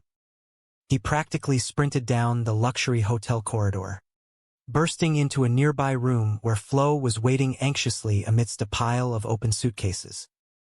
Shifty, baby, how'd it go? Flo asked, jumping to her feet. Honest John reached into his jacket pocket and pulled out the signed check, waving it in the air like a historic trophy. Like $1 million, and here it is, $1 million. Flo gasped, her eyes reflecting the beautiful numbers written on the paper. Beautiful. I can have us packed in 5 minutes. Honest John held up a hand, a dangerous, greedy spark illuminating his features. Wait a minute. Where are we going? Mexico, Venezuela, you name it, Flo suggested frantically, already reaching for a garment bag. Flo, there are 94 more where this came from, Honest John reminded her in a low, intense whisper. Flo stopped, a look of profound fear crossing her face. Now, don't get greedy. Let's take our $1 million and play it safe. Baby, this is a chance of a lifetime. Think big, Honest John urged, pacing the floor of the room as his grand scheme took definitive shape. I'm thinking big, Flo countered sharply. We could get 20 years apiece. Max, I got those hillbillies in the palm of my hand, Honest John insisted, completely dismissing her fears. They're grapes waiting to be picked. How? Flo asked, crossing her arms skeptically. Well, I got $1 million for smog. I'll get $1 million for something else, Honest John explained confidently. How? Flo repeated. Honest John tapped his chin thoughtfully. I'll think of something. I'll sell them the White House. Flo stared at him as if he had completely lost his mind. How? How? Honest John laughed out loud, pointing a finger at her. You sound like an Indian. He paused, his eyes widening as a stroke of pure, unadulterated criminal genius hit him. That's it. You're gonna be an Indian. Flo blinked in utter confusion. What? It's beautiful. They'll love it? Honest John cheered, pacing around her with immense excitement. You are the last of the Columbia Indian. An hour later, Honest John returned to the Clampett family suite, his expression a masterpiece of profound, historic tragedy. He walked into the living room with a slow, heavy step, sighing deeply as the family gathered around him in immediate concern. And that, dear friends, is why the president is embarrassed to invite you to the White House, Honest John announced, hanging his head with dramatic sorrow. Jed frowned, completely taken aback by the revelation. You mean he don't even own the house he lives in? Not so much as a stick of furniture belongs to him, Honest John confirmed, looking up with a look of absolute solemnity. Granny threw her hands up in shock. That's terrible. No wonder he can't ask us to stay. Ellie Mae sighed, her kind heart instantly breaking for the chief executive's plight. I'd feel the same way in somebody else's house. Jed looked at the con man with intense interest. Who owns it? The White House stands on Indian ground, Honest John revealed in a low, reverent whisper. No, Jethro gasped, his mouth falling open. Yes, this entire area was once occupied by the Columbia Indians, Honest John explained, weaving an elaborate, entirely fictional historical narrative. That is why, to this day, it is called the District of Columbia. Jed nodded slowly, the completely fabricated etymology making absolute, flawless sense to his trusting mind. Well, can't the government buy it from the Indians? There's only one surviving member of the Columbia tribe, and she refuses to sell, Honest John stated with a look of profound frustration. Granny leaned forward, her interest thoroughly piqued. She? Yes, the ancient and noble Princess Sitting Hawk, Honest John announced grandly. Jethro tilted his head, struggling with the concept. What noble mean? A proud and defiant woman, Honest John described with dramatic flair. Not all the pale-faced pony soldiers can drive her from the land she feels is rightfully hers.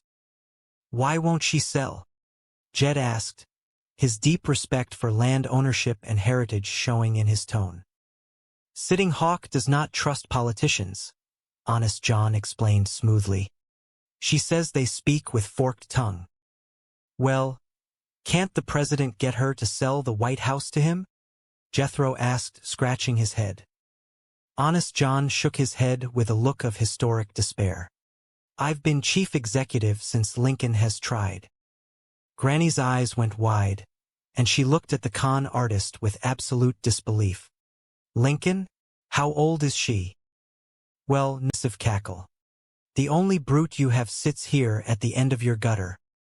Jed, ever the peacemaker, stepped between them with a gentle smile. I think we ought to encourage your boy, Granny. He don't know smog from applesauce, Granny grumbled, shaking her head. I do so, Jethro protested loudly, his feelings momentarily bruised. I listen to the reports all the time. Why, today we is having light eye irritation. He paused, a triumphant grin breaking across his face as if he had just delivered a masterclass in scientific analysis. But that don't worry me, because I got dark eyes. Jed stared at his nephew for a long, silent moment, the absolute absurdity of the logic hanging in the air. Finally, he looked over at Granny, his voice dry as tinder. That's a great partner you got there, Jed. Meanwhile, down the road at the Commerce Bank of Beverly Hills, the atmosphere was significantly less peaceful. Milburn Drysdale, the hyper-anxious, money-obsessed president of the institution, was pacing the floor of his opulent office. His shirt collar felt uncomfortably tight, and his skin was indeed prickling with the early signs of stress-induced hives. Standing across from him was his fiercely loyal and endlessly patient executive secretary, Miss Jane Hathaway. All right, guard, Mr. Drysdale ordered, pointing a trembling finger toward the door. Go in there and get that money, and don't take no for an answer. Miss Jane looked down at her attire with profound distaste. To save the bank the expense of hiring a professional security detail, Mr. Drysdale had coerced her into donning a stiff, oversized guard uniform, complete with a heavy belt and a cap that sat precariously on her head. You forced me to wear this uniform to save paying a guard, but it won't work, Miss Jane argued, adjusting the heavy jacket. Mr. Clapper will recognize me. I thought of that, Mr. Drysdale said with a smug, self-satisfied grin. He reached behind his desk and produced a ridiculous mustache and a pair of dark glasses. So just wear this disguise. Here we go. He stepped forward and clumsily pressed the artificial facial hair onto her upper lip, stepping back to admire his handiwork. Looks great. Now get the money. Miss Jane adjusted the glasses, feeling utterly absurd. But suppose Mr. Clapper won't let me take it? Well, you have got a gun, Mr. Drysdale whispered hoarsely, pointing to the holster at her hip. Use it. Oh, geez, Miss Jane groaned, her voice muffled by the fake mustache. Oh, I don't need to shoot him. Just fire a couple of shots over his head to show him you mean business, Mr. Drysdale urged, his desperation overriding all standard banking protocols and basic safety regulations.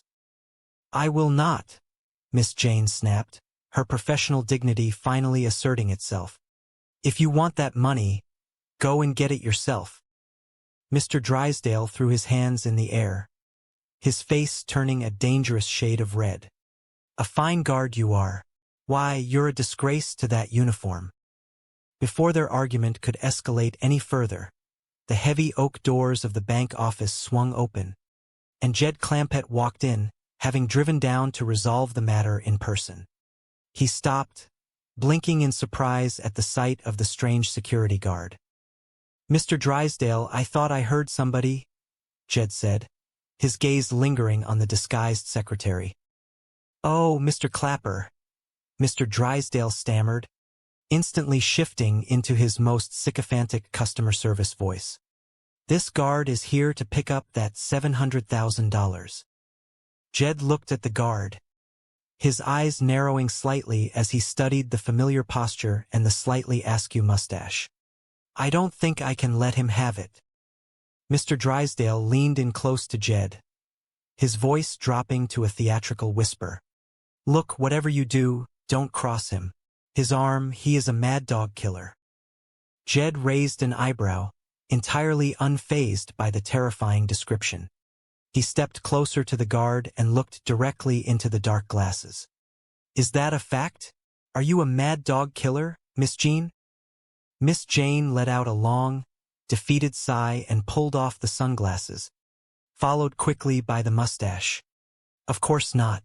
Miss Hathaway, what are you doing in that uniform? She looked at Mr. Drysdale with utter exhaustion. Oh, God. Jed watched the transformation with a quiet, knowing smile. If this is your idea of a practical joke, I, for one, do not appreciate it. Or can I imagine Mr. Clampett is amused either?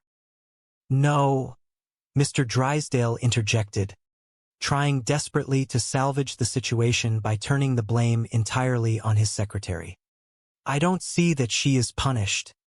Money, go get it. Now, hold on, Jed said, stepping firmly between Miss Jane and the desk. She ain't toting out that money. Mr. Drysdale chuckled nervously, backing away slightly. Well, if you want to forgive her so easily, but keep an eye on her. Any woman who will dress up like that is watching. Back at the Clampett estate, the vast sum of $700,000 was sitting in a sturdy canvas sack right in the middle of the grand living room floor. Jethro Bodine had taken it upon himself to guard the treasure personally, which in Jethro's mind meant sitting squarely on top of the sack like a giant, brooding hen protecting a very valuable egg. The front doors opened, and Mr. Drysdale entered, followed closely by the still uniformed Miss Jane. He spotted Jethro immediately and marched over, his patience entirely depleted. Hello, Jethro, Mr. Drysdale said, trying to maintain a semblance of authority. Howdy, Mr. Drysdale, Jethro replied cheerfully, not moving an inch from his canvas perch. Hey, get up. I need this money, Mr. Drysdale commanded, tugging vainly at the corner of the sack protruding from beneath Jethro's massive frame. "Uncle Jed don't want you to have it," Jethro stated with absolute finality. "So I am going to sit here until I think of a way to get rid of the small." Mr. Drysdale stopped pulling and looked at the young man, an idea slowly forming in his opportunistic brain. He adjusted his posture and assumed a tone of deep intellectual respect. "Jethro, that is a problem for a genius to solve." Jethro's face illuminated with immense pride. "Thank you. I am working on it." "Why don't you go out to the kitchen and eat something?" Mr. Drysdale suggested smoothly, hoping the promise of food would dislodge the human anchor from the cache. Jethro shook his head stubbornly. "Thought I wouldn't eat until I figured out a way to whip the smog." Miss Jane stepped forward, looking down at the young man with a mix of pity and exasperation. "Well, go get a stick and hit it. You ain't being no help." "Well, neither are you," Jethro shot back, crossing his arms. "Get up." "Not until I think of an idea," Jethro insisted. Mr. Drysdale lost his temper again. "Jethro, get off the money. Here is an armed guard. He will shoot you." He pointed dramatically at Miss Jane, who looked incredibly uncomfortable in her oversized trousers. Jethro squinted at Miss Jane, his eyes traveling from the heavy boots to the oversized cap. A look of sudden realization dawned on his face. "Hey, mister. You look like your secretary, Miss Jane." Miss Jane sighed, adjusting her collar. "I am, Miss Jane." Jethro blinked in utter confusion. "What are you doing wearing that outfit?" "It was dark when she dressed this morning," Mr. Drysdale interrupted impatiently, grabbing Jethro by the shoulder. "Now get off the money. See, Mr. Clampett is not going to let you take this money." "Okay, then you take it," Mr. Drysdale snapped, turning to Miss Jane. "Come on, get out. Forget it. We might just as well go back to the office." "Hey, Miss Jane," Jethro called out before they could turn away. "Before you go, just sit down and help me think of an idea on how to get rid of the smog." Miss Jane's expression softened into one of Mathouse property. "I will do that," Honest John agreed eagerly, turning back to Shifty and beginning another round of wild hand gestures and low grunts, completely lost in the performance. Jed leaned closer to Honest John, his heart full of kindness and a genuine desire to help the old woman. "Tell her if she does, I will do my best to shape her." Honest John paused mid-gesture, blinking in surprise. "What?" Jed smiled warmly, gesturing toward the distant gates of the executive mansion. "Take her into the White House." "Oh yes, yes," Honest John stammered, quickly recovering his composure and nodding frantically to the family. "But, Jed," Granny interrupted, looking around the park nervously, "we ain't been took in ourselves yet." Honest John grinned broadly, a look of pure triumph washing over his face as he prepared to close the deal of a lifetime. "Don't worry, dear friends. Before this day is over, I promise you will be thoroughly shaped." Suddenly, a loud, raspy coughing sound echoed from inside the small cardboard tent. Shifty froze, looking over his shoulder nervously as the tent began to rustle. "What's Sitting Hawk doing in there?" Granny asked, squinting at the shaking blankets. "She's getting help from the spirits," Honest John explained quickly, sweating under his collar. Granny shook her head, listening to the loud, rumbling gurgle coming from the fabric. "Well, she ought to lay off. Sounds like she's had enough." "Oh no," Honest John assured her, waving his hands frantically to drown out the noise. "She's contacting the spirits of her ancestors who have gone to the happy hunting grounds, asking their advice." Jed nodded solemnly, looking up at the sky with deep reverence. "I hope they advise you to sell me the White House." The morning sun filtered through the grand, towering windows of the great mansion in Beverly Hills, casting long, elegant shadows across the polished marble floors. Inside the sprawling residence, The atmosphere was a bustling hive of domestic energy. Ellie Mae Clampett, a young woman of remarkable natural beauty and an even more remarkable affinity for the animal kingdom, was diligently helping her grandmother with the daily house-cleaning chores.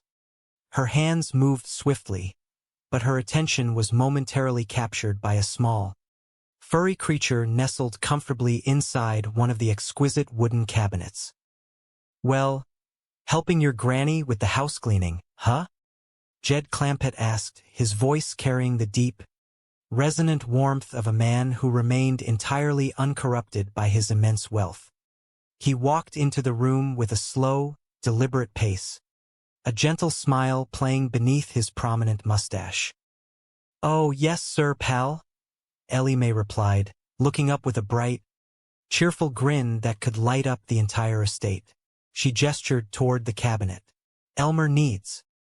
"Elmer?" Jed inquired, tilting his head with mild amusement as he observed the tiny commotion within the furniture. "Oh, he scurries around inside the cabinet." Just then, Jethro Bodine, a young man of massive physical build and an equally massive lack of worldly sophistication, ambled into the room. He leaned over to peer into the dark recesses of the wooden enclosure. "Dustin, how is it going, Elmer?" Jed chuckled softly, shaking his head at the sight. "Well, a handy little critter, ain't he?" "Sure is," Jethro agreed, nodding enthusiastically. He reached out to gently pat the small animal, who seemed perfectly content with his role in the morning routine. "That raccoon fur is better than feathers for picking up lint, Jed," Granny called out from across the room. Daisy Moses, known to everyone simply as Granny, was a tiny powerhouse of a woman, fierce in her traditions and utterly indomitable. She swept past them with a dusting cloth, her sharp eyes scanning for any stray speck of dust. "Seems right proud to be happy, too." "Elmer is a dandy little Dustin," Jed agreed, watching the raccoon work its magic on the corners of the cabinetry. The little animal seemed to understand its importance in the grand scheme of the Clampett household. Cleaning regime. "Well, let's take our dusters outside and shake them," Jed suggested, motioning toward the grand patio doors that led out to the manicured gardens. "Yes, okay," Ellie Mae said, gathering her cleaning supplies with practiced ease. "And then you can take yours upstairs and hand them to the dresser drawers in the closet." As they began to move toward the outdoors, Jethro suddenly snapped his fingers, a look of sudden recollection crossing his broad face. He hurried over to stand beside his uncle, his expression shifting to one of earnest financial ambition. "Uncle Jed, old Honest John ain't never come back to pick up his $700,000. He paused, leaning in closer as if sharing a high-level state secret. "He is that way. Can I have it as an advance against my allowance?" Jed stopped in his tracks, turning to look at his nephew with an expression that mixed profound patience with a touch of dry humor. 50 cents a week. Jethro blinked, his mind working furiously to calculate the temporal mathematics of the proposal. "That will take a while to pay back." "You ain't that young," Jed remarked dryly, tapping his pipe against the palm of his hand. "Besides," Jethro continued, shifting his rhetorical strategy to a much loftier moral high ground, "Honest John needs that money to help fight smog, you know. I would like to throw my brain into the fight against smog. It is a dandy cause." Jed nodded slowly, acknowledging the nobility of the sentiment. "They say what it will take to whip it is brains and money." "Well, if it fixed us, we got it made, ain't we?" Jethro grinned, tapping his temple with a heavy finger to emphasize his perceived intellectual contribution. "I reckon we got a leg up on us," Jed said, his tone perfectly even. "Elmer and me will get busy upstairs." "Fine, Ellie," Granny called out, adjusting her apron as she stepped back into the central hall. The mention of the vast sum of money had triggered a memory of her own. "Oh, Jed, that reminds me. Mr. Drysdale called and said he was coming by to pick up this money. Jed frowned slightly, a rare expression of mild disapproval touching his features. How come? Well, he said folks had an order to keep $700,000 in cash around the house. Granny explained, throwing her hands up in a gesture of mild exasperation. He has got the hives from worrying about it. I am sorry about the hives, Jed said, his voice dripping with genuine neighborly sympathy. But I promised his money to Honest John to fight Smog. I am thinking about jumping into the fight against Smog, too, Granny, Jethro piped up, eager to keep his newfound environmental passion alive in the conversation. Well, Mr. Drysdale said that this money belongs back in the vault at his bank, Granny countered, looking directly at Jed. And he is coming by to pick it up. I don't think I can let him have it, Jed stated firmly. For all his easygoing nature, a promise made by Jed Clampett was an unyielding contract. Promise is a promise. I am gonna fight Smog, Granny, Jethro repeated, standing up straight and squaring his shoulders. Well, I told Mr. Drysdale that you might not let him have it, Granny said, turning back toward her kitchen domain. But he says he is coming by to pick it up, so that is betwixt you and him. Jethro stepped into Granny's path, his face a picture of absolute determination. Granny, I am gonna fight Smog. Granny stopped and looked him up and down, her skepticism radiating from her tiny frame. How? Well, I don't know, Jethro admitted, the wind temporarily leaving his sails. But Uncle Jed says it takes brains and money. Betwixt us, we is all set. Granny crossed her arms, her sharp eyes narrowing. You got money, have you? No, Jethro said proudly. I am supplying the brains. Sitting up here betwixt these sideburns is a real brute.